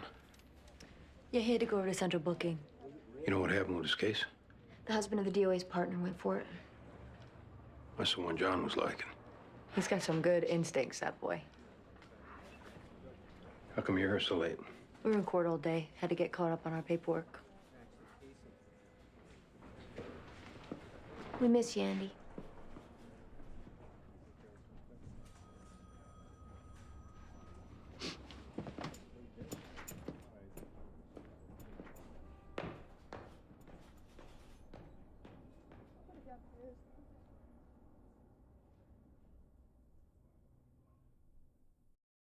Previously on NYPD Blue. All right, step aside, homicide. How long you been waiting to say that to me? It's the first thing I thought of when I opened my eyes. Hey, Sarge. Here, What's this? open it. Schofield Realty. Greg Matterboy Sales. When you're ready. I think I'm gonna put in my papers. Are you serious? I don't think I'll ever love a job as much as being a detective. But I got an opportunity opening up. I think I could have a life with Bridget, and I'm never gonna have another chance like that.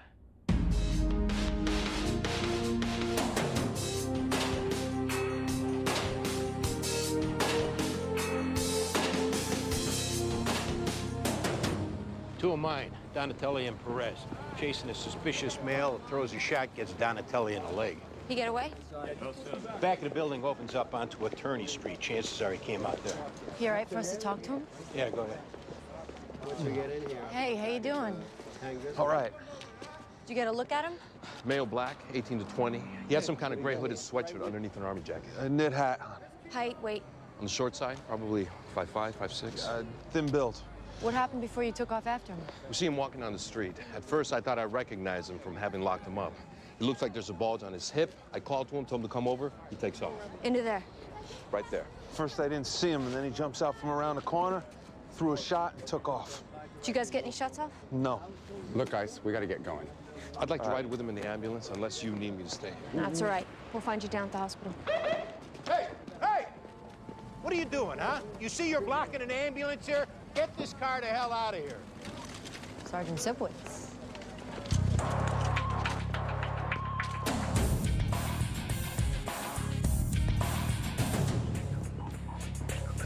I saw that directly across from where Donatelli got shot, there was a woman sitting in the window. Name's Margaret Gregoric, apartment 1B. She was there at the time, saw Donatelli and Perez go into the building, heard the shot. You might want to talk to her. Sounds like you already did. It's your case. We had a report of a homicide, 515 Bank Street. Clark and Jones, you guys take it. Hey, Andy. Yeah. Hey, Andy, let me get one of you up in the squad. Matterboy, do me a favor, don't take my picture. It's my last day. I know it's your last day. I just don't feel like having my picture taken.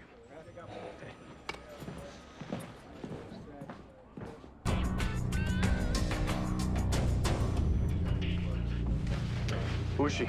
Name's Deborah Olshad, 37 years old. Looks like she got hit in the head with that statue. Who called in the job? Friend of hers, Maxine Annunziato, let herself in with her own key around 9. Any sign of 4th century? Not that I could see. Looks like whoever it is got her rings. There's also a bunch of jewelry boxes in the dressing room that got cleaned out. Where's a friend?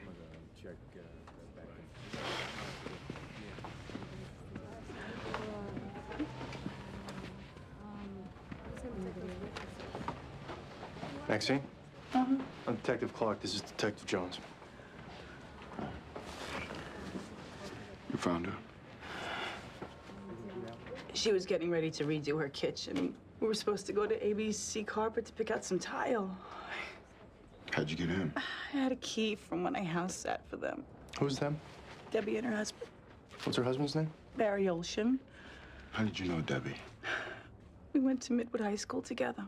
Looks like she did all right for herself. She married Barry because she loved him. As far as the money's concerned, she could have cared less.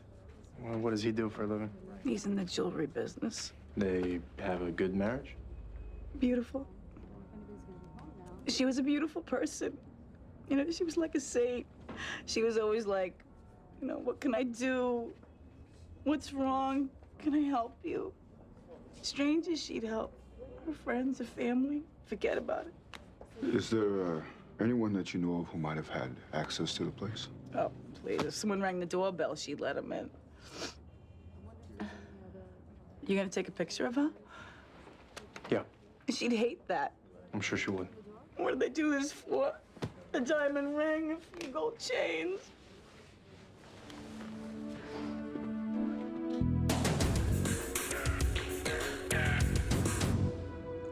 You were home this morning, Mrs. Grigoric? I went to 7 o'clock Mass. After that, I was home. Which would be what time? Mass is 40 minutes. I stop at the candy store and pick up the news. I'm home by 8. The officer who talked to you earlier said he saw you sitting in the window. Sipowicz. Right. Polish names I always remember. Is this where you were sitting when you came home? Except for when I'm watching my program or asleep in the bed. That's it. What time does your program start? 12 o'clock. Did you see any police officers run into that building around 8:30? I saw 2 of them go in there together. I wouldn't say they were running. Did you see who they were chasing? Unfortunately, I didn't. You didn't see a black guy, 5'5", 5'6", wearing a gray hooded sweatshirt and an army jacket? I'm sorry. Did you see anyone that fits that description in the area when you went to church, when you came back from church? This is who shot the cop? Yeah. I'm going to be keeping my eye out for him, believe me.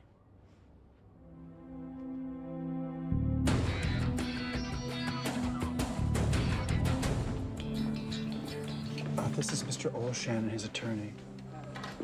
Norman Haynes, how do you do? Hi. Why don't we go back in here?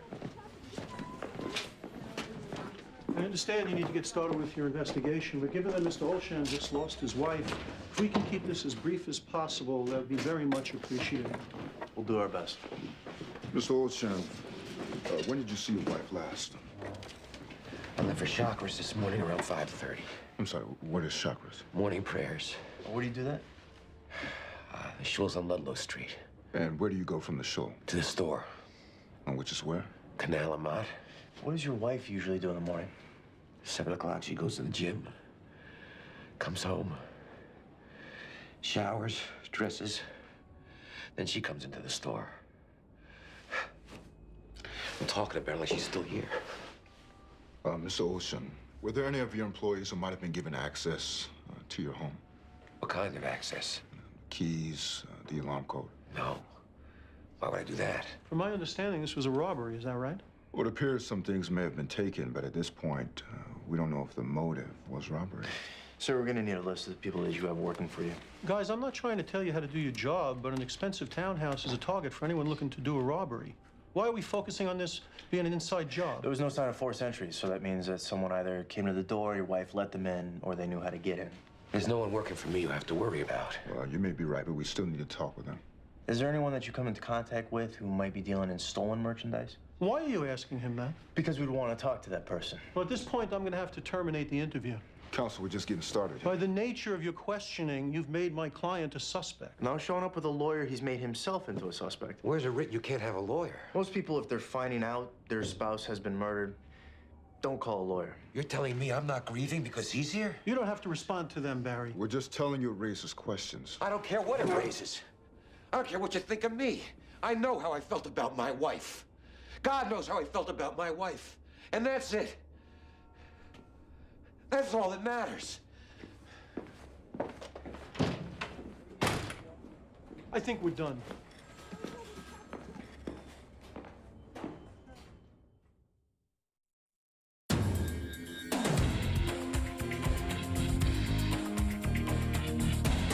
So you and Barry were partners? Right. His wife work here?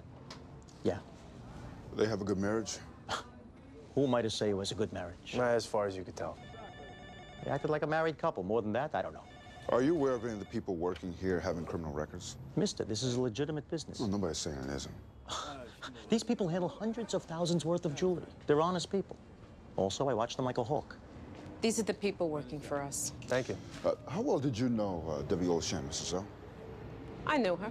She worked with you. I wouldn't say worked. When she felt like it, she came in the store. Sugni schlecht. They shouldn't know the truth? She was not from the community. Barry met her. Very exciting, very attractive. Everyone said, this is not someone you marry. But Barry didn't listen, so now he has problems. And what kind of problems does he have? To lose a wife? To bring shame on your family? You think Barry had anything to do with it? No, no. She doesn't think nothing. Barry, in his way, is trying to be a good Jew. He wasn't always, but he is now. We mourn his wife, Deborah, and that's all. And her friends. Shah, enough. All right, Mr. Zell, we need to speak to your wife by herself. Please.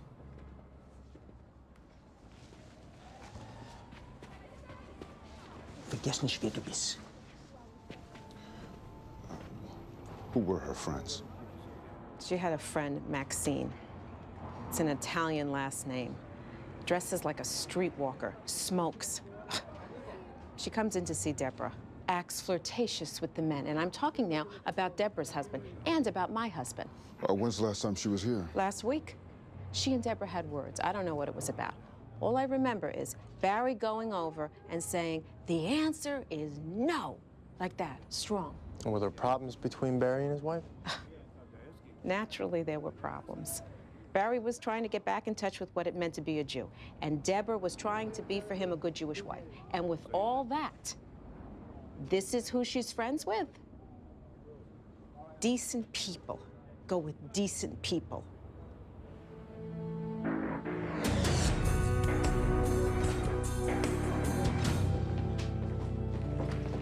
Perez. How's he doing? I don't know. They're doing x-rays now. Well, maybe you could take us through the sequence of events. I was driving. Pat was in the passenger seat. We go past the Gumper houses. We turn left on Rivington. Pat spots the guy in the corner of Rivington and Clinton. What time was that? About 8:30. You saw what looked like it could have been a gun under his coat, and you call him over to the car. What happens then? He ran down Clinton Street. We followed him in the car. Then what happened?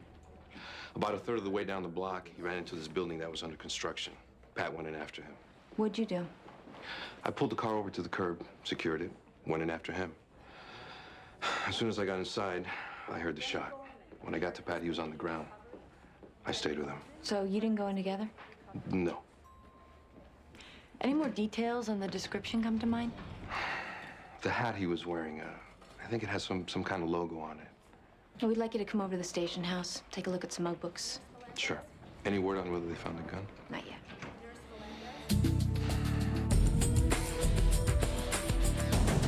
How long on the route? 30 minutes. Before today, when was the last time you saw Debbie Olshan? I saw her last week. And where was that? I stopped by the store. Just a visit? As opposed to what? Maybe there was something that you had to talk to her about. What? Am I like a suspect here? Is that what's happening? We're talking to anybody who knew her. Oh, yeah. She was gonna bankroll me to open up a salon in the city. We were talking about location, size. There was a million and one details to go over, so, that's what it was. Well, you have an argument? We were like sisters, all right? I mean, sometimes we yell, sometimes we'd argue. That's what sisters do. Did it affect your relationship that she started to get more religious? Oh, yeah, it did. I mean, when Barry started getting crazy with all this Jewish stuff, Debbie had a big problem with it. I was her Cougette friend from her old life, which, you know, Barry's whole Orthodox scene wanted nothing to do with. You still went over to the house, though? Yeah, sometimes. I mean, you know, go to lunch or, you know, she'd go out once a week. I mean, the girls still like to go out, Jewish and no. Well, she meet anybody going out? What, as in, like, starting to see somebody? No, like somebody who might have spotted a rock on her finger, found out where she lived. There was this Russian guy that we used to see every once in a while when we would go to the clubs. I mean, he was all over her. She had this 5.5 carat canary yellow diamonds.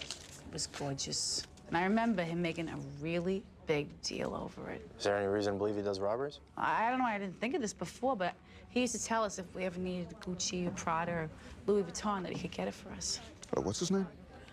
Mike. I never got his last name. But Debbie used to call him Russian Mike. What does he look like? He had short hair, thin face. Really, you know, really Russian looking. I remember that he dressed nicer than most of the Russians, though, and he had a spider tattoo on his hand.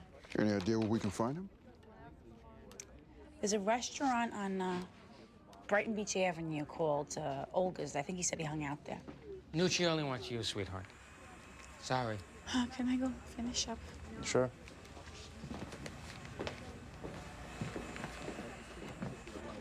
Making any headway with this horror show? Some. Maxine's sick about it. Lenny, get over here.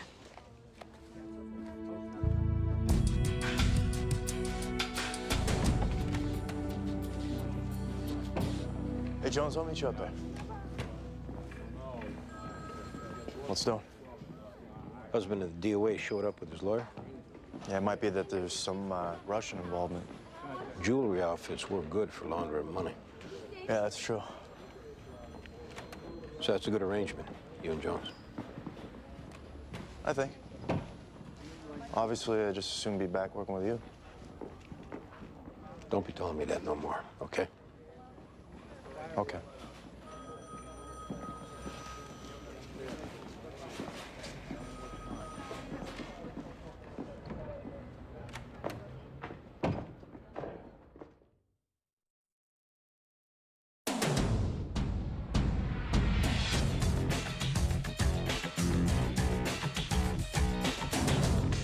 Mike around? Who's that?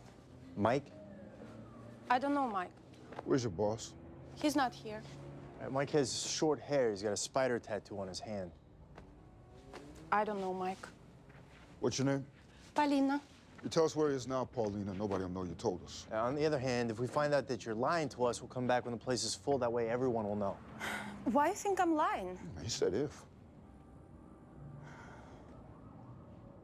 I don't know Mike. I know Misha. He fits the description. 2 blocks this way, a blue building. What's his name on the buzzer? Nosikov. Thank you, Paulina. You don't come back now? If we find him there, we won't come back. Good.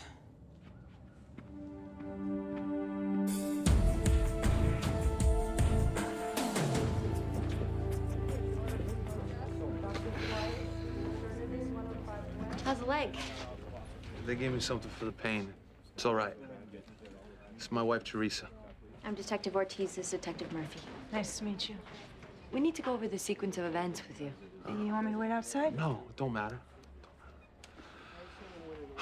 Okay, where do you want me to start? When you spotted the guy? Anthony was driving. I was in the passenger seat. It was about 8:30. We called him over to the car, and he took off. Where was this? Corner of Clinton and Rivington. You follow him in the car? About a third of the way down the block, where he ran into this building with a construction fence around it. I jumped out and ran in after him. What about your partner? Oh, he came in after me. After you. Right. What happened once you got inside the construction fence? I stepped into a doorway. I looked to my right, and there was some kind of concrete forms for a stairway, and this guy stepped out from behind them, fired one shot. I went down, and that was it. Where was your partner at this point? He came running in after he heard the shot. Then he stayed with me. If I know Anthony, he wishes it was him who got shot. Definitely.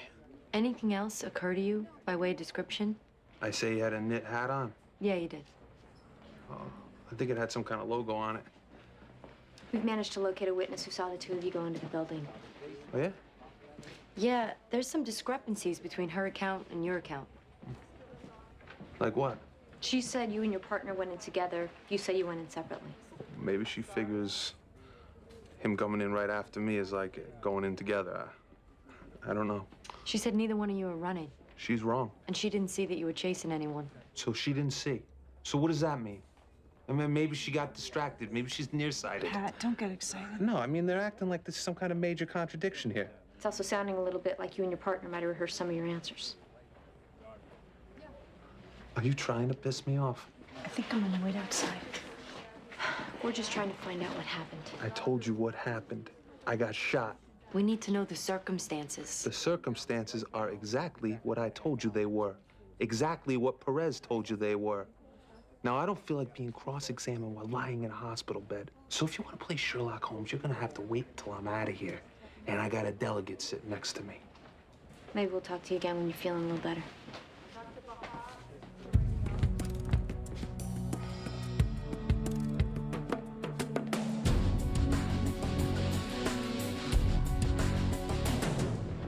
That wife knows something she's not saying. You think? I think we need to go back there and talk to her by herself. Patrol found a gun in a garbage can near where the shooting was. Oh, yeah? Ballistics is looking to work up a match on it. Get one of you, John? Oh, sure. Do you want me to be doing anything specific? No, just like that. Just sitting at your desk. What's going on? Just taking a few pictures to remember to play spy. That's a good idea. Get one of you, boss? Sure.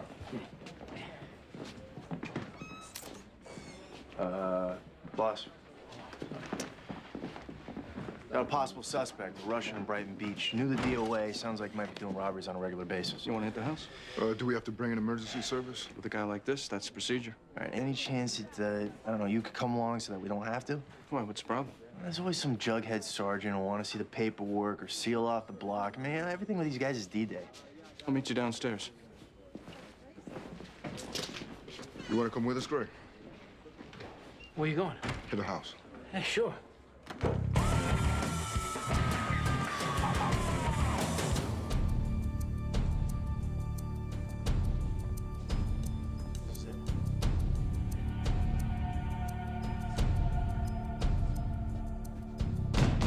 Police, open up! I'm gonna take the door. Get your hands up! Hands up!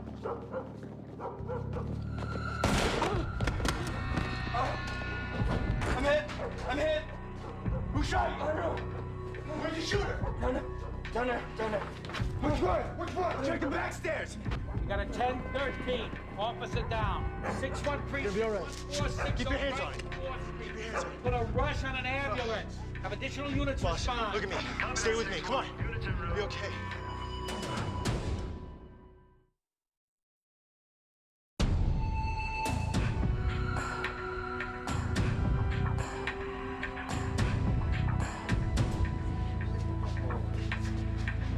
Boland, Chief of Detectives here.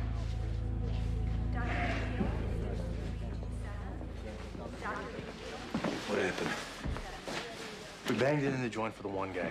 Bill hadn't gotten in yet. Another guy comes out of the back door, got a shot off and split. How's he doing? They just took him into surgery. It ain't good. Who's with the one you brought in? Greg brought him back to the house. There's a second whip up in the squad? No, sir. In. Good. I want you working this case. I'll notify the chief of patrol. Get out of the bag, back in the suit. You got it. Okay, guys, you heard that.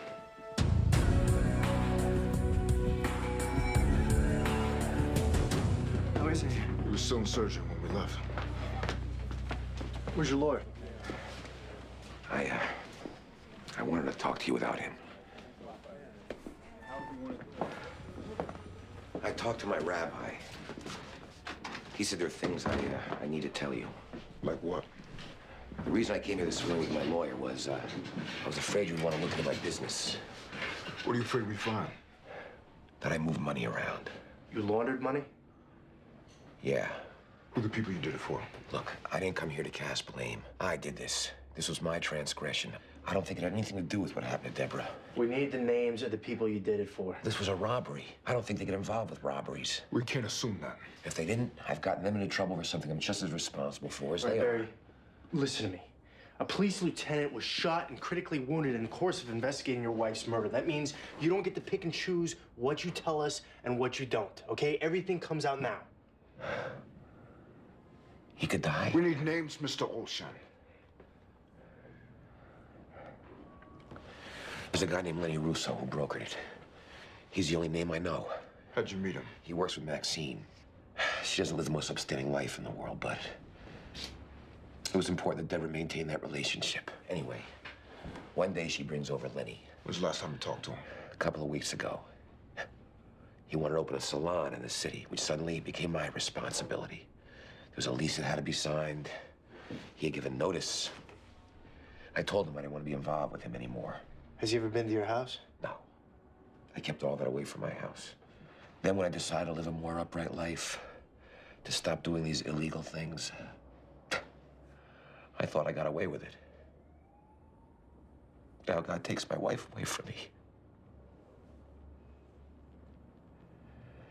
You get away with nothing.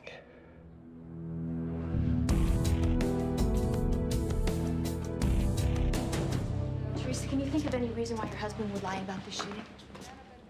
No. Well, if he is, it's really best that we find out sooner rather than later. And that it's us that finds out rather than internal affairs. Why would he lie? If he's involved in some kind of illegal activity and the shooting stems from that, he might be lying to cover it up. Pat would never be involved in anything illegal. If you knew him, you would never even suggest that. Well, maybe it's his partner, and he's lying to protect him. The both of them, they're totally honest, totally straight. They're not being straight with us now, and we need to know why.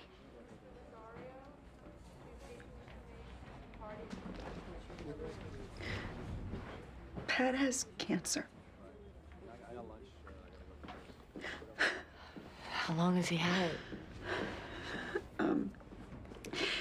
We found out 6 months ago that he had it in his colon. And last month, we found out it had metastasized in his liver. We're so sorry to hear that. I'm not supposed to say anything to anyone. He wants to keep on working. He doesn't want anyone to know. Don't worry about that now.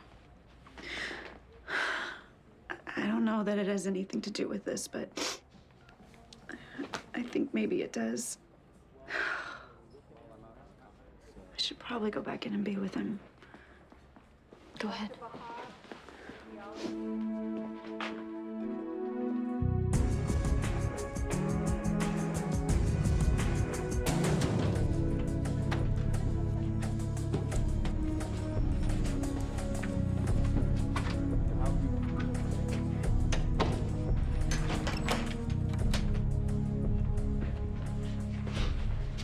I'm Sergeant Sipowicz.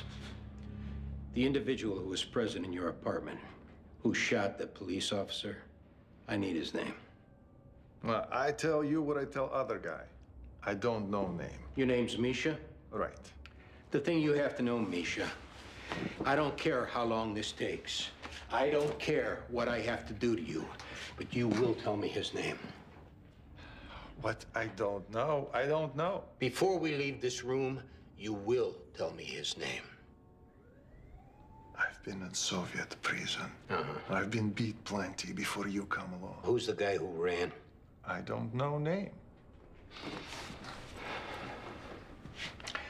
I think you probably are a pretty tough guy, Misha. I handled myself not so bad. I think you probably could stand a halfway decent beating. No problem. The building on Brighton 4th Street. Who else lives on your floor? Ukrainian woman with small children, old Russian man. That's it? Also, maybe a guy named Willie. Willie what? I don't know Willie what. I guess I could see how close I come to killing you before you tell me what I need to know. I go too far, so be it. You don't kill me. We got you on illegal weapons charges. You were in possession of stolen merchandise. I don't even do nothing. This guy shot a New York City police lieutenant. Do you actually think that anyone around here gives a rat's ass what I do to you? They will take your body out of here, throw it in the river, and all I'll get, if anyone finds out, is a pat on the back. I don't shoot no lieutenant. That wasn't me who did that. That's right. But you're the one I got, and you're the one who's gonna go to prison for it. And I am not talking about locking you up with no Russians. Upstate New York, it's blacks, Puerto Ricans, Dominicans, wall to wall. How long? Well, put it this way. You're a young man now. You'll be an old man by the time you get out.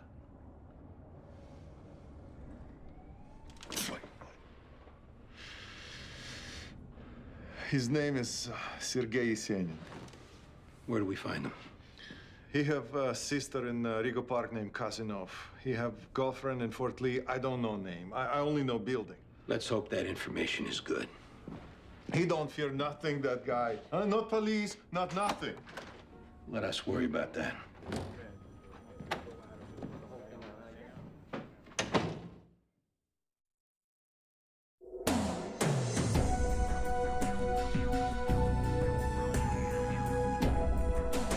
When's the last time you saw Debbie Ocean, Lenny? Month ago, 2 months.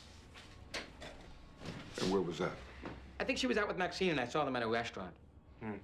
Who was putting up the money for the salon you wanted to open in Chelsea?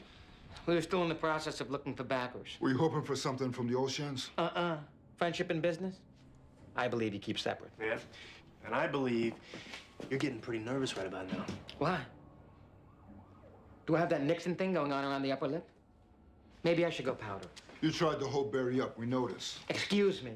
Once representations were made, I thought they should be made good on. That's not holding anyone up. See, Lenny, you started negotiating a lease. I needed to know I had a place. You gave notice to the place in Brooklyn? Because I don't leave people hanging. But when Barry told you that he wasn't gonna bankroll a salon and he wasn't gonna do any more money laundering deals, you decided to get the money another way. Sorry. Homie don't play that. Look, we're not saying you did it yourself, Lenny. If Maxine gave you a key and you tell us that, you'd be cooperating. If Deborah came in while you were there, who's to say she didn't come after you? That you weren't in fear for your life? You see, Lenny, you're a licensed hairdresser. That means your prints are on file. And we'll commit as much time as we have to, as many cops as we have to, and we'll search their place until we find prints that match. And at that point, we don't need you to say anything. And you won't be able to help yourself. If I say I'm gonna be someplace at 9 o'clock, I'm there at 9 o'clock. People are like, I overslept. I had a personal crisis. I don't do that. I've been working since I'm 14 years old. And my word is like gold. Yeah, well, not everyone's like that. Tell me about it. The Oceans are first in, then they're out. Maxine's going to convince Debbie, and then she can't. Debbie's not gonna walk in on me, and then she does. What happened when she does? She went after me, and I grabbed the closest thing I could find to defend myself with, which just happened to be some hideous marble statue. Maxine gave you the key? She gave me the key. She gave me the alarm code. She told me where the jewelry was and what time her friend went to the gym. I mean, does she think I'm gonna take all the responsibility? All the blame? All everything, all the time? Sorry, Maxine. That's not gonna happen.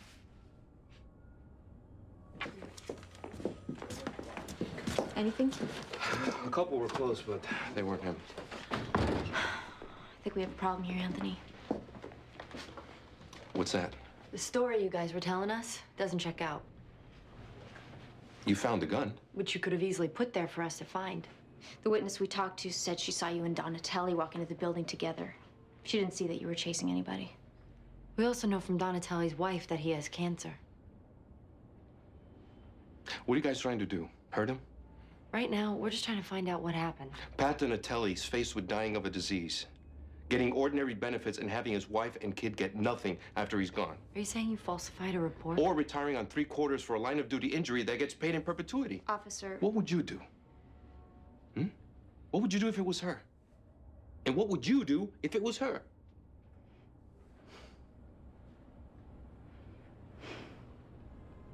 We understand you're in a tough position. He's just trying to look after his family.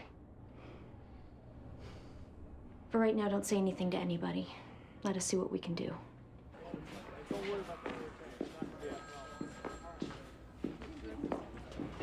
What's going on with that?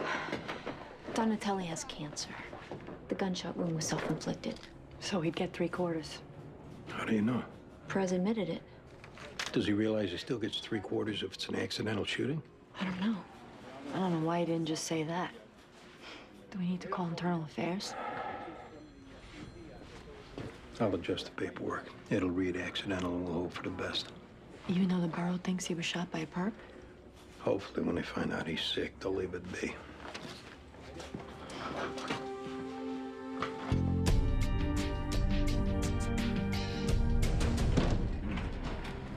Thanks, Hank. Anytime.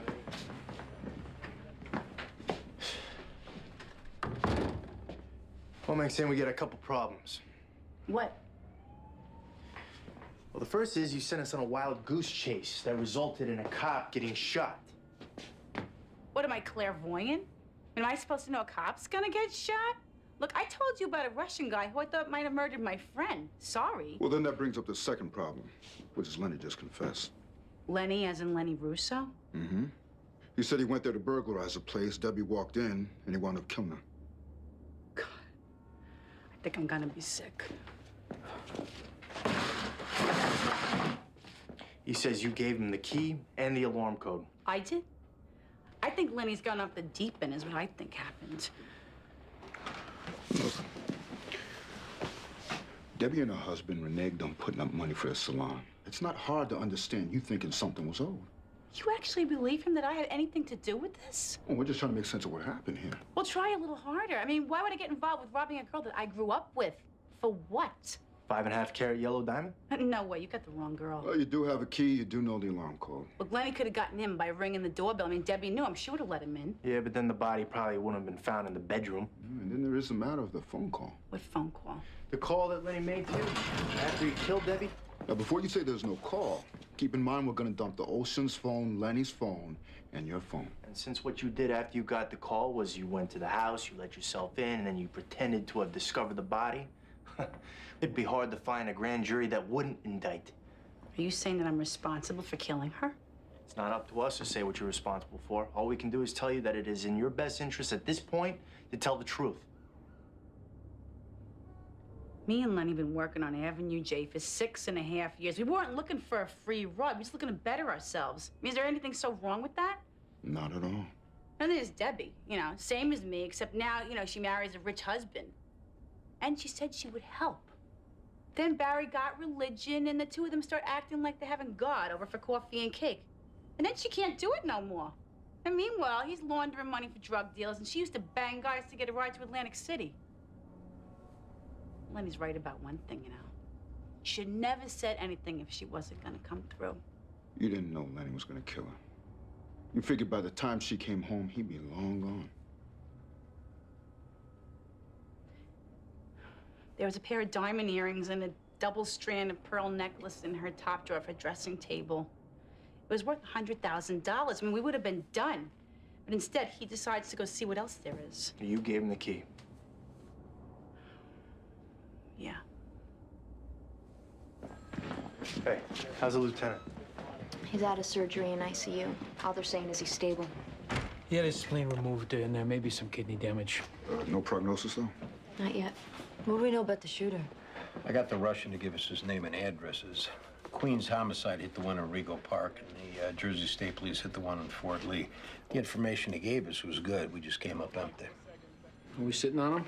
That and turning Brighton Beach upside down. What happened with the two you brought in? They went for it. Yeah, he went to do a burglary and got walked in on. She set it up. Yeah, what do you think we should do with the husband's money laundering? The guy lost his wife. Let that be enough punishment for one day. IRS wants to go after him for money laundering. That's up to them. What are they gonna do for a lieutenant around here? They'll send in a covering boss from the borough. What are they doing with you? They want me to work this case. After that, I go back downstairs. Wasn't today Detective Medavoy's last day? I forgot all about that. Oh, we're gonna throw him a racket. I know, but we should have done something for him today. Let me go talk to him.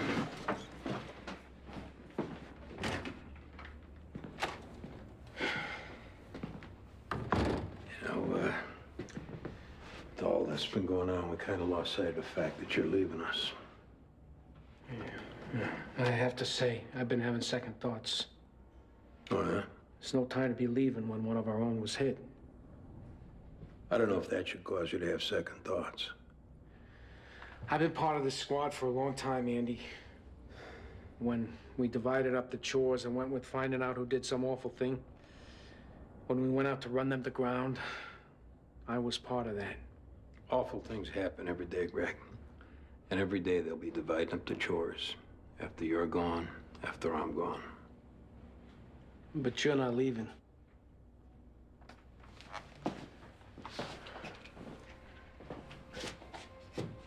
The day will come when I will be.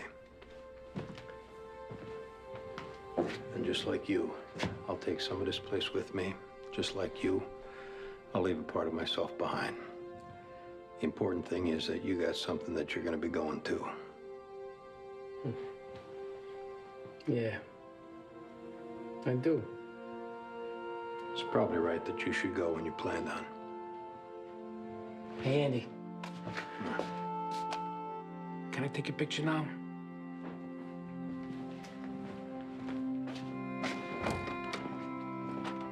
Hey, Junior, come here.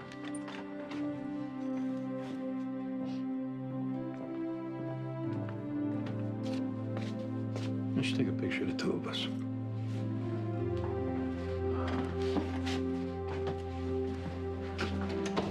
All right, on three. 1, 2, 3.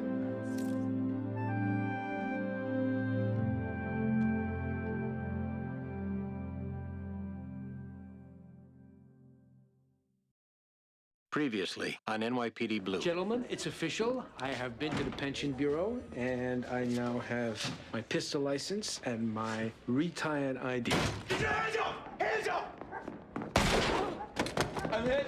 At a 10-13, officer down. Stay with me, come on. Misha, this guy shot a New York City police lieutenant. You will tell me his name. Sergei Yesenin. He don't fear nothing, that guy. Not police, not nothing. Let us worry about that.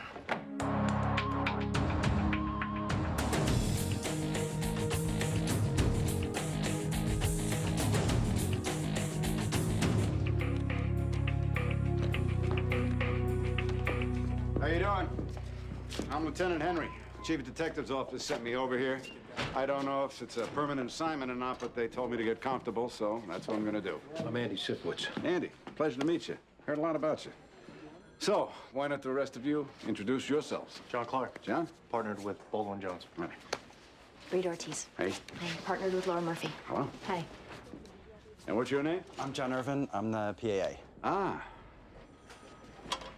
Didn't you just make sergeant? Yeah, my current assignment's downstairs. I'm just up here working on a lieutenant's shooting. Ah, how we doing with that? Well, I got some information from the guy we collared. The addresses he gave us are legit, but whoever was there had moved out. You a golfer? Me, no. I saw you looking at the club. Should we bring you up to speed on our cases? There's no rush. You know, when you get to it, you get to it. I can make copies of whatever you need. Now, just don't bury me in paperwork now, huh? If there is anything, just let me know. So, any of you golfers? My dad plays.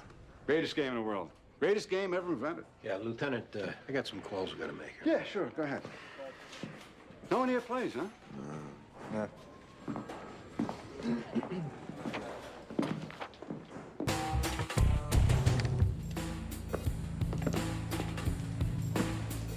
Her name's Farah Marr.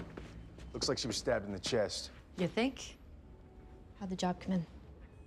Next door neighbor called it in. His name's Charles Lusk. That him over there? Yeah. Wait till you get a look at the outfit on this guy. You Charles Lusk? Yes. What happened this morning? It was early. I heard music coming through the walls. I knocked on the door. There was no answer. I tried the door. It was open. I went in. How early was it? About 8 o'clock. How well did you know her? Not very well. The one thing we talked about was music, since ethnographic folk music is what I'm pursuing my doctorate in. Was it unusual for her to be playing music? At that hour, yes, it was. You were going in to ask her to turn it down? I do meditation at that hour of the morning, and I was irritated at having it interrupted. Was Farah married? Yes. Can you tell us anything about her husband? I think he was a cab driver. I know he was gone a lot. Any sense that there were problems between them? I really hate being put in the position of commenting on something like that. No one's gonna quote you. Under that rubric, all right? I did hear arguing, though it was her husband who did most of the yelling. Any idea what they argued about? They spoke in Arabic. I have no idea.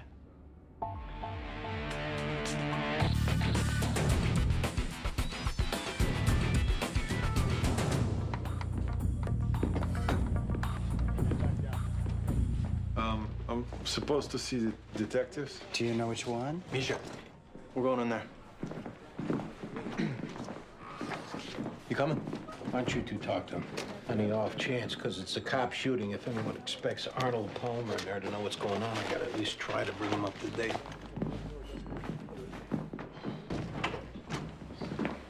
How you doing, Misha? Okay. So you made bail. What am I to come here for? We need more information. Have a seat. I have no more. I tell you every place I know Sergei go to. That is not true. 100% is true. What about the people he does business with? He have separate operation from me. I don't get involved his business. He don't get involved my business. Come on, Misha. He was in your apartment. I tell you about sister, no? I tell you about girlfriend. For this, I get Diego easy. You say. Now I'm out on limb, without paddle. For what? Well, your case still has to come to trial. You were cooperative at first, which is good. You're not being cooperative now. That's bad. Man, anyway, as far as Sergei is concerned, you already flipped. You're already on our team. We both need Sergei behind bars. Okay. You want something from Misha. Well, Misha wants something from you. Suspended sentence only. No jail. Work with us. Maybe that's what the DA will recommend. Oh. DA tell me from horse's own mouth. Otherwise, I take my chance in court. Misha not so stupid like you think. Can you tell me why I'm here, please? Your wife was involved in an accident this morning. What kind of accident? We're still checking into that. Have a seat. I don't understand. Where were you this morning, Mr. Amar? Driving my taxi cab. And you left your apartment at what time? 6 o'clock. Was your wife there when you left? Sure, she made for me breakfast, please. What kind of accident was she involved in? Your wife was killed, Mr. Amar. How you know this? We're investigating her death. She was murdered in your apartment. How did it happen? She was stabbed. How were you and your wife getting along, Mr. Amar? Good. Fine. Perfect. We've heard from people in your building that used to argue quite a bit. You think it mean I kill her? We're not saying that. It was Ibrahim did this. Who was that? He know her from Egypt. He wanted to marry her, but he has no money. His family have no money. So this doesn't happen. Her family also have nothing. They list her in agency. I make arrangements. What kind of arrangements? I pay dowry, I pay agency fees. I bring her here to be my wife. Ibrahim finds out she's here. Now he come. How did he find out? Her girlfriend tell him. Did he make contact with her once he got here? Yes, he does. And I have him in my home. I show him hospitality. Then I find out he called Farah, asked her to see him by herself, to behave in a manner altogether unacceptable for a married woman. Did they have a romantic relationship? No, absolutely. Because of the situation, I say he's not welcome in my house. Because she's a good wife, she tells him. So this is what he does. He said to himself, if I can't have her, nobody can have her.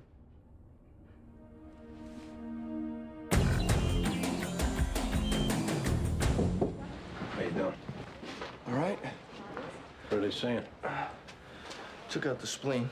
It's not a big deal. They expect the damage to the kidney should heal completely. That's great. Where are we with the shooter?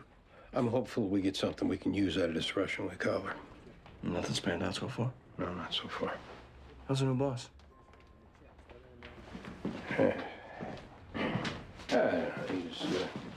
He's all right. Yeah? He's a golfer. Can you work with him notwithstanding that? He's just keeping your seat warm. Maybe not. Why? Sounds like you're on the mend. There's nerve damage. There may be a loss of motor control on my left side. There's a good chance I'm not going to be coming back. Sorry to hear that. You might have to get used to the guy. I don't have to get used to him. Once I get the guy to chat you, I'm back downstairs. You ever think you might want to take the command yourself? No. I'm not saying they'd give it to you, but if I made a call, given that it's special circumstances, it's a possibility. I'm not cut out for it. For what? To be a boss, to command a squad. You took the sergeant's test. And that was probably a stupid idea. I don't have what it takes to be a boss. I don't want to be a boss. I don't know what the hell I was thinking. I've been a detective since I was 31 years old. I should have stayed a detective. Until when? Till I died. Till I hit mandatory retirement. I don't know what made me think I could do something else. Momentary wave of optimism? Or like temporary insanity. You talked to your wife about any of this? Why? So she starts thinking if it weren't for her and the kids, I'd retire altogether. She starts feeling guilty and takes my problems on herself. What good is that? Well, I don't pretend to be an authority on marriage. You know, I was set to take the captain's test next month. For sure that's not going to happen. I won't say I don't have my dark moments thinking about it. I'm sure you do. But even through those dark moments, though, I know the very best thing I can do for myself is to turn toward the possibilities that exist now. It may not be what I planned. It is what happened. I guess that's a good way to look at it. It's a heavy lift calling the chief of detectives to recommend you for a command. I'm not asking you to do that. And I'm not saying listen to me, and I'm sure as hell not going to make the call unless it's something you want. It's not. But I think you do have it in you to be a boss. I think you'd be the right boss for this squad to have. I should probably get some sleep.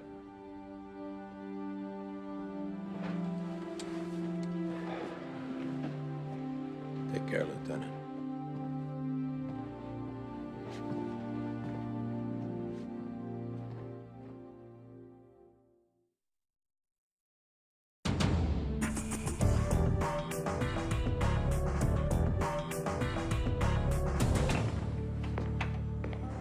What's the problem? I'm not trusting them to tell me what gives. What gives is this. We find your friend, you send him based on information that you provide us with, I recommend a suspended sentence. If you find him based on anything else, cross your fingers. Hope the best. I already provide. You gave up 2 addresses where no one was home. What, is my fault? No. The gun and the stolen merchandise are your fault. Now you want those to go away, you gotta help us find them. I take big risk here. If you weren't taking a risk, we wouldn't be talking to you. Now, either you tell us what you know or stop wasting our time. You bring girls from Russia. Even he's hiding, you might go check up on them. All right, where do we find these girls? You don't tell me where his girls. That's not very much help, is it?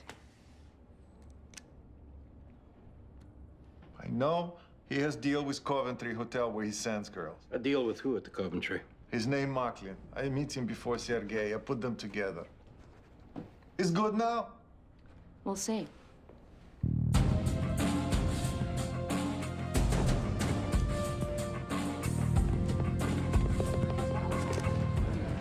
Which one of you is Ibrahim? Me, I'm Ibrahim. We need to talk to you about Farah, Ibrahim. What about her? We don't want to have this conversation here. Something happened to her? When's the last time you saw her? I don't remember. Why? Think about it for a second. I don't remember when it was. Why? Why are you asking me? She's dead.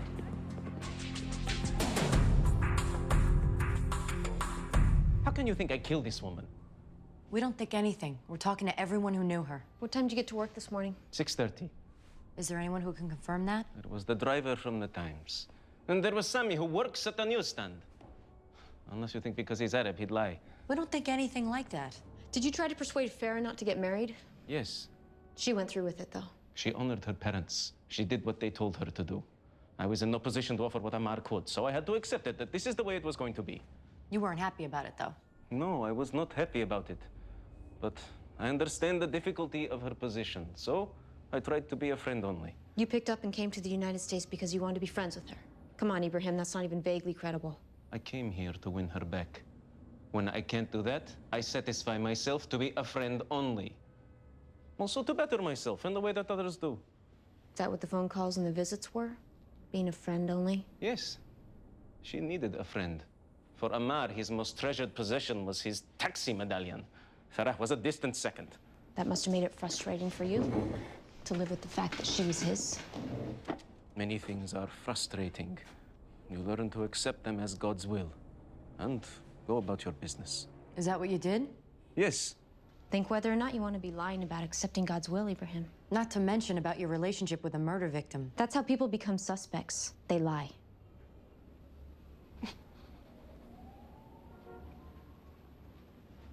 Okay. It happened. We don't plan on it, but one day she come over and we have relations. Was that the only time? Yes, on my life. When was the last time you saw her, Ibrahim? 2 days ago. She called me in the daytime. She was sad. She was lonely. She missed her parents, her brother, her sisters. I went over there to be whatever comfort I could. What did that consist of? Drinking tea and talking, that's all. Amar came home early and decided it was something else entirely. How do you know that? He cursed me, made accusations about both of us. She called me the next day in tears and said it kept up through the night. It's Amar who did this. There is no doubt. Well, we'll certainly be talking to him again. When it comes time to make burial arrangements, she should be sent back to Egypt, to her parents. That's up to her husband. What if her husband killed her? I'm not sure. If it's possible, please, could you tell whoever is in charge of that I would like to pay?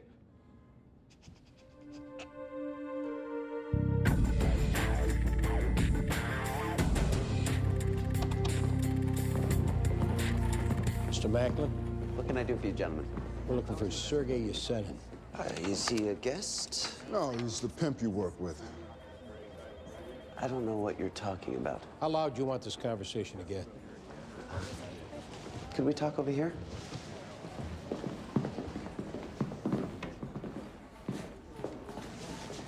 All kinds of people come through here.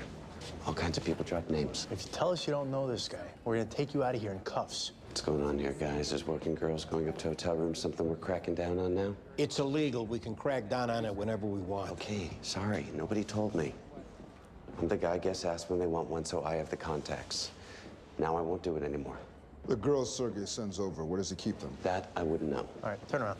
What? Wait. They come here. I don't send people there. You never got thrown a free one? Never. You're lying. Turn around. Can I tell you something? I don't think you have anything to arrest me on. Think again. Sergei shot a cop. That means we can go as far as we want, any direction we want to go in. And if you don't think we're going to tie you up for a while, you're crazy. Whether or not we can make it stick. You know, this guy scares me to death. The sooner we lock him up, the sooner he stops being a threat. Is he gonna find out it comes from me? Not from us.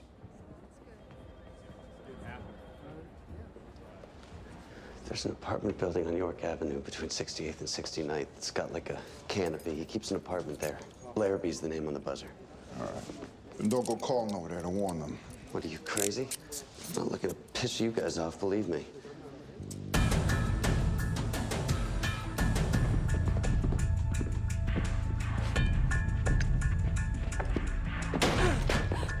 What are you doing here? Shut your mouth. This is legitimate business. Police!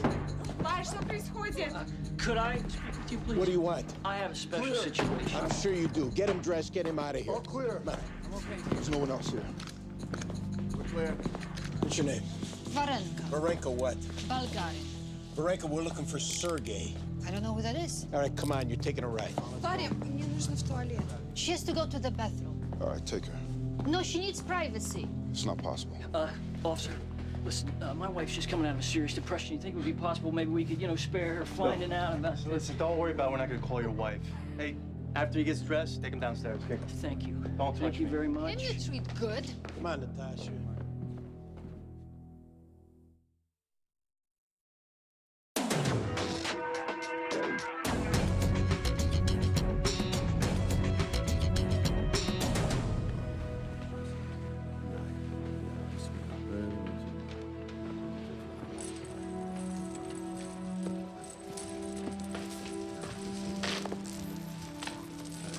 Hope we're not interrupting. It's all right. This is where you come to pray? This is where I come most days when I'm working. And I can't get to the mosque up on 96th Street. I came today to forget it's not like most days. We spoke to Ibrahim. Did he admit to killing her? No. You said the last time you saw him was a month ago. Something like this, yes? He said it was 2 days ago. He said you came home, found him there, and got pretty angry. You accused him and your wife of having an affair. It's true. You're gonna have to come with us now, Mr. Amar. Why? Because we want to talk to you some more. I don't want to talk to you anymore. I lost my wife today. Please, give me consideration to allow me to be by myself. Sorry.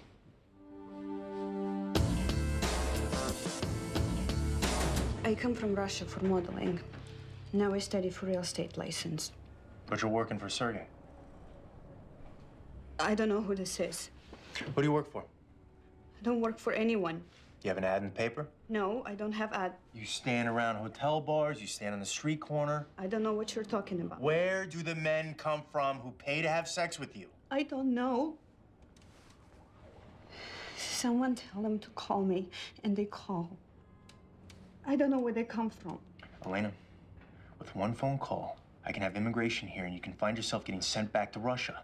Why do you do this to me? Because you're lying. Now, I know you're afraid of Sergey, but if you tell us where we can find him, he'll never know it came from you. I don't know who this is. I study to be stockbroker. When's the last time you saw him, Panya? I don't know who it is, Sergey. Yeah, you do. You think because I'm from Ukraine? No, I think because he's your pimp. I don't know what this is. You arrest for prostitution. That means you're gonna go to jail. Hey, when you come out of jail, you're gonna be shipped back to the Ukraine. Is that what you want? For sure I don't want. And tell me where I can find Sergey. I don't know, Sergey. We'll protect you. My mother and my brother in Odessa, you'll protect them too? I don't know, Sergey. See, the girls might get off with a slap on the wrist. You're not going to get off so easy. No? You're going up on pandering charges. If we find out you had anything to do with bringing these girls into the country, you might be looking at unlawful imprisonment, smuggling, federal racketeering, all kinds of things. I am such big fish like this. Maybe they build me my own prison. No, they got the prison already. You don't scare me, okay? Which makes you more stupid than brave, because this guy you're protecting shot a cop. That means if you help us find him, you can walk out of here. I don't help you do nothing. Thought you might want to get an update on where we are with the lieutenant's shooting. Sure. Come on in. Just trying to get this thing to work. Yeah? Yeah, give me the barometric pressure, temperature, dew point, and if I knew how to set the darn thing, it'd give me the phases of the moon. Turns out the shooter does a brisk business in the pimp trade. We hit an apartment, took in a few of his girls. This is a Russian. Yeah. You know Vinny Greco over at the First Steps office? No. I knew him out at the 111. He owned a Russian car. Chances are we're probably going to have to sit on this apartment and his sister's place in Rego Park. Called the ZIL. What is? The Russian car. They make a car called the ZIL. That's the car that Vinny bought. Huh. Anyway, you were saying? Just that there might be some overtime involved. Well, as long as you got the paperwork to back it up. And we're talking about a cop getting shot, right? Right. Well, knock yourself out. You were looking for me? Yeah, could you see if we have any AA batteries? Sure. Bruce, right? John. John, sorry.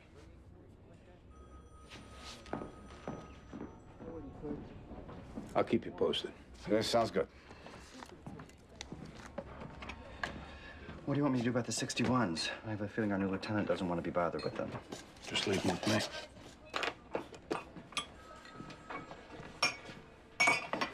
What's wrong? Everything's great. You seem upset. I guess I just don't see this place as one big Lego set where people are interchangeable. John, people move around, people retire. It's not all that unusual what's happening. I know. I always make the mistake of getting overly attached. Believe me, it's not the first time. There'll be some new faces around. Might learn to like them. Seeing you go, seeing Detective Medavoy go, having this new lieutenant who I have to say I do not care for, it's too hard. John. I know people move around. I know people retire. There's just something about this place and these people. Or maybe it's the particular time in my life when I was here. Whatever it is.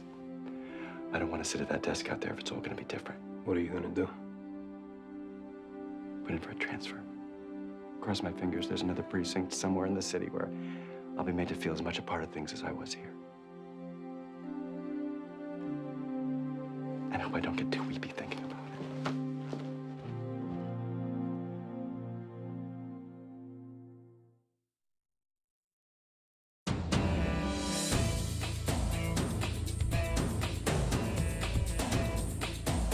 How come you couldn't meet a girl here in New York? I wanted a Muslim girl. There's Muslim girls here. It's not your business why I do this. Unfortunately, it is our business, Mr. Amar. We're detectives investigating your wife's murder. I wanted a woman who follow Quran teachings. Such as what? That she be clean, that she wear hijab, that she not give herself to anyone but her husband. And you paid a lot of money to have that, didn't you?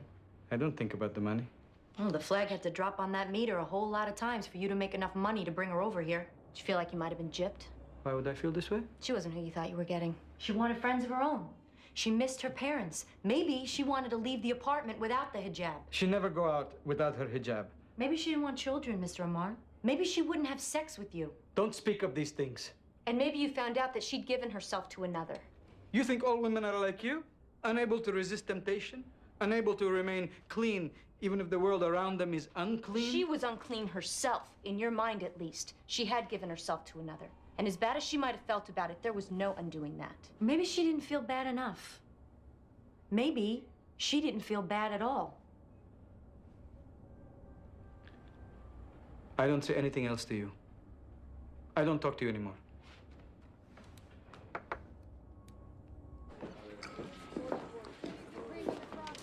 Hey, what's this? Lump sum of food in honor of Greg's retirement. Wow. What'd you finish the kung pao? There's a whole other thing of it over here. Bridget coming to your racket, Greg? She wouldn't miss it for all the rice in China. I bet she's excited. Yeah. All right. Oh, yeah, thanks. Yeah, I appreciate it. That was BCI. Veranka's prince in there just came back. Her real name's Dasha. Her married name's Kasanov. And her maiden name's Yesenin. She's Sergei's sister. Let's go talk to her, Ken. You will be traveling and coming into a fortune. Thanks, girl. You got it. Step outside, Dasha. What is this, Dasha? If your prince came back, we know you're Sergei's sister, so you can drop the act. I think I stay here. We understand you're not going to give your brother up to save yourself, so let's try another reason. Us going to pick him up is his best shot at coming out alive. Because you care so much for his welfare. You may find this hard to believe, but I actually prefer not killing someone I'm going to arrest. I do find hard to believe. There's cops all over the city looking for him. He's not gonna be able to stay hidden forever. And when they find him, same thing's gonna happen that happened the last time. He's gonna come out guns blazing, and now they're gonna be ready for him. He's as good as dead. So what will you do different? Well, hopefully we'll be able to talk him into surrendering peacefully. There's no guarantee that he'll do it. What is a guarantee is that we're going to do everything we can to avoid hurting him. Now, that is not the case with every cop in the city. But we need your cooperation. Why should I trust you? Because we're telling you you can. We're not going to get ourselves killed. We're not going to get innocent bystanders killed. But unless your brother leaves us absolutely no choice, we're going to bring him in unharmed. You have my word.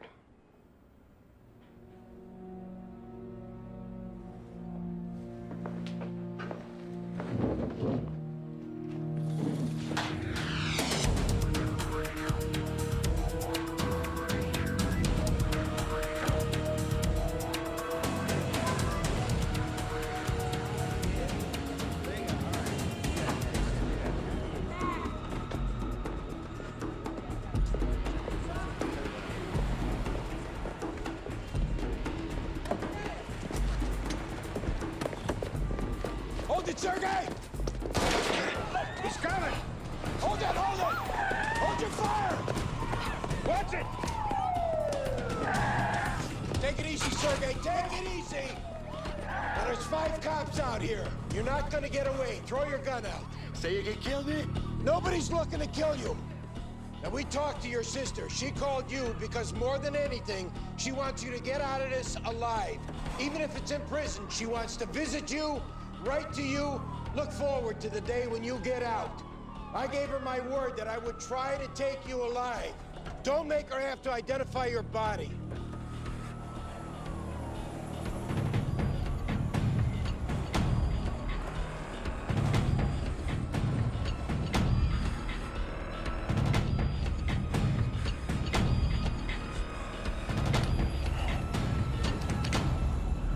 Now back off. Back off! Come on, get out. Get the gun.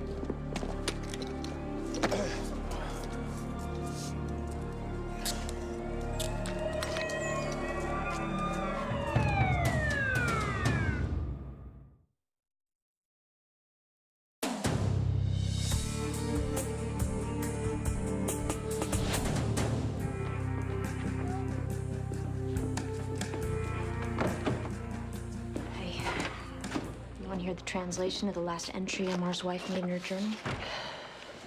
God, please be of comfort to the people I'm leaving behind.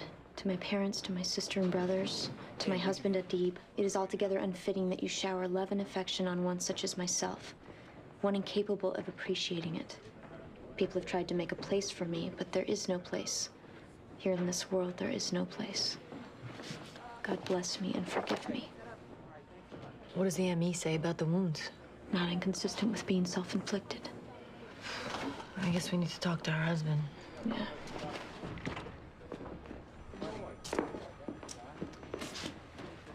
We just got your wife's journal back from the police department translator.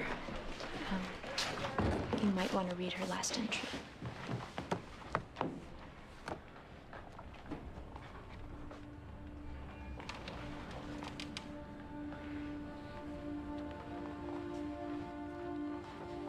We're sorry.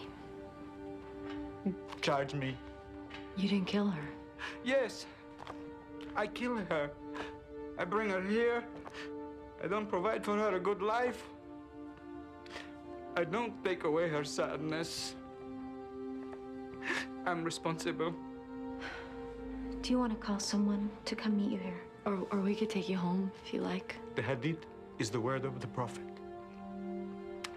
It says in Hadith, if someone takes their life by stabbing themselves with a piece of iron, they will be stabbing themselves forever in hellfire.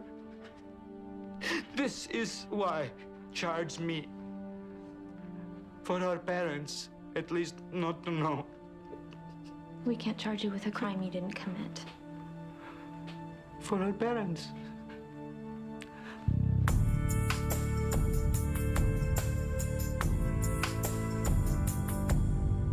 I don't know. Want to sit with them for a while?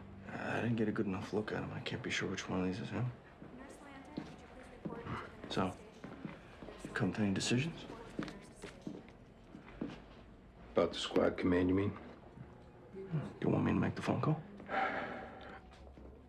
I guess the theory is someone from within a command reduces the transition period. Is that a yes? If you were to make the call and things played out, which I understand is a long shot,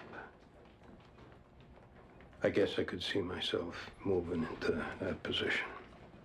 Position of squad commander. Right. Does that mean you want me to make the call?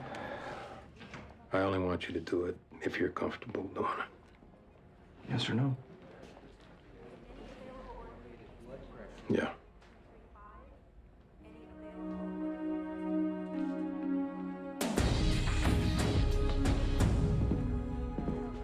What'd the lieutenant say?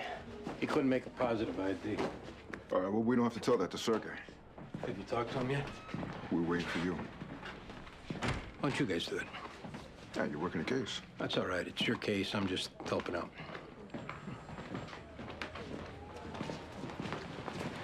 got a second? What's up? The homicide we're working turns out to be a suicide. This is the Egyptian? Apparently, it's a major sin to kill yourself if you're Muslim. The husband's so upset about the family finding out, he's asking us to make it a homicide and charge him. Is there any way we can avoid putting it on paper that it was suicide? Leave it open for a month as a homicide, then reclassify it as a suicide and close it out. By that time, no one will be looking to see what it is. That way we can at least tell him her parents won't find out. We just got to run it by the boss. Lou, we got a situation where this Egyptian girl came back as a suicide. Because of cultural considerations, it'd be good to maybe keep that out of the official record. What Egyptian girl? This is the case we caught this morning? The husband sent for her in an arranged marriage, but she'd been engaged to someone else who wound up following her over here. Uh-huh. They wound up having an affair, the husband found out. And whether because of guilt or depression or some combination of the two, she killed herself. It's a lot of detail now. Yeah, it's just that we feel confident it's a suicide because there's a journal entry in the girl's handwriting that intelligence just translated as a suicide note. The ME's office said the knife wounds could be self-inflicted. Do you have this covered? Yeah. Then that's all I need. I'm a big picture guy. I don't need the who, what, why, and how. If you say it's covered, it's covered. That's how I operate.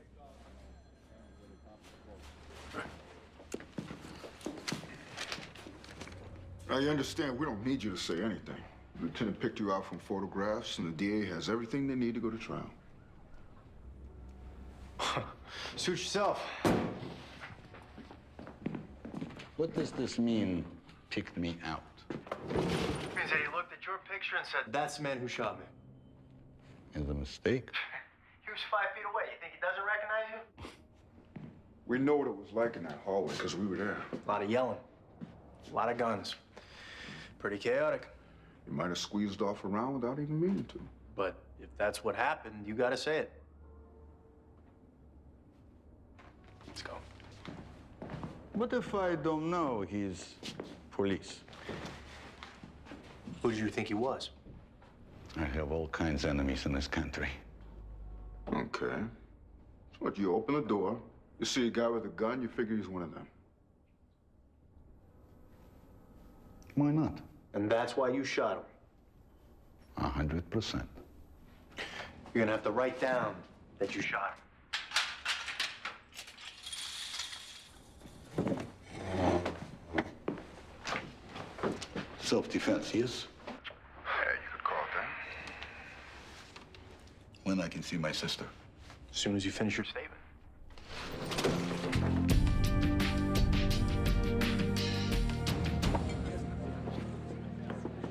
Would anybody notice if we snuck out now?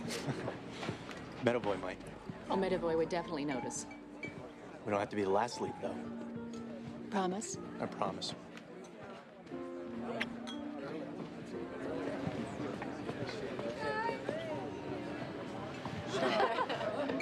Anybody have anything to say? Yeah, I could use a few toasts, huh? To my partner, to my friend. Now, Greg, I know you may not think so, but most of what I learned about being a detective, I learned from you. And I'm gonna miss being in that car with you. I'm gonna miss you dumping all the paperwork off on me. I'm even gonna miss waiting for you to order in restaurants. I'm gonna miss it all, buddy. Me too. Cheers. Cheers. Cheers. As I look around this table, I realize that you people have been my co-workers, my friends. That's big. As long as I live, I'll never stop being grateful for having worked with you. Here's to you guys, and here's to the guy who invented this job. Here's to you, Greg. Here's to you, buddy. God bless, Greg. Congratulations, Detective. Thanks, Chief. Bridget Schofield, this is Chief Duffy, Chief of Detectives. How do you do? Very nice to meet you. Yeah. Could you excuse me? Talk to you for a second.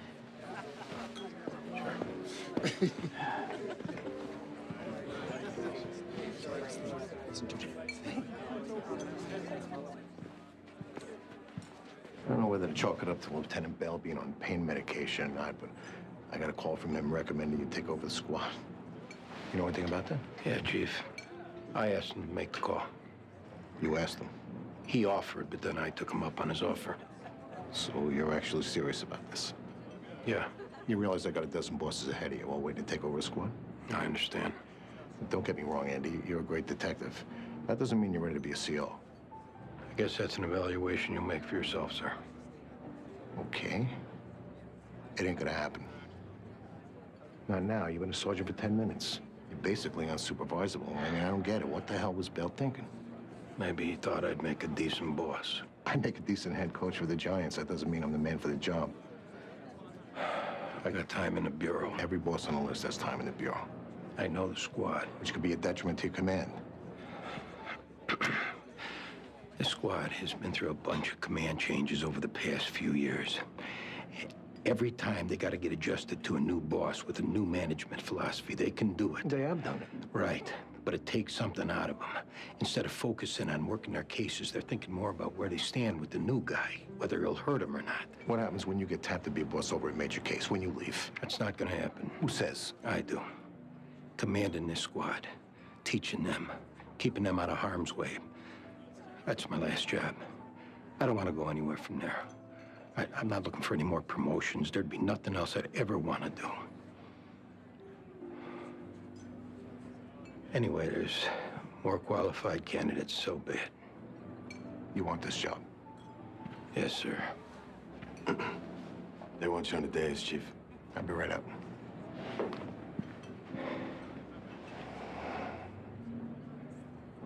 Okay.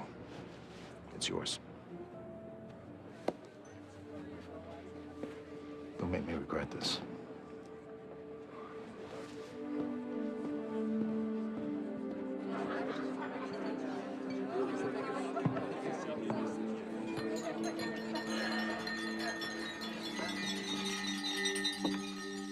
I'd like to thank everyone for coming. This is one of those occasions that's happy and sad both. Happy on account of we're celebrating the careers of Detectives Tommy Doyle, Queens Homicide, Rick Torelli, in the Barrier Section, and Greg Medavoy, 15th Squad.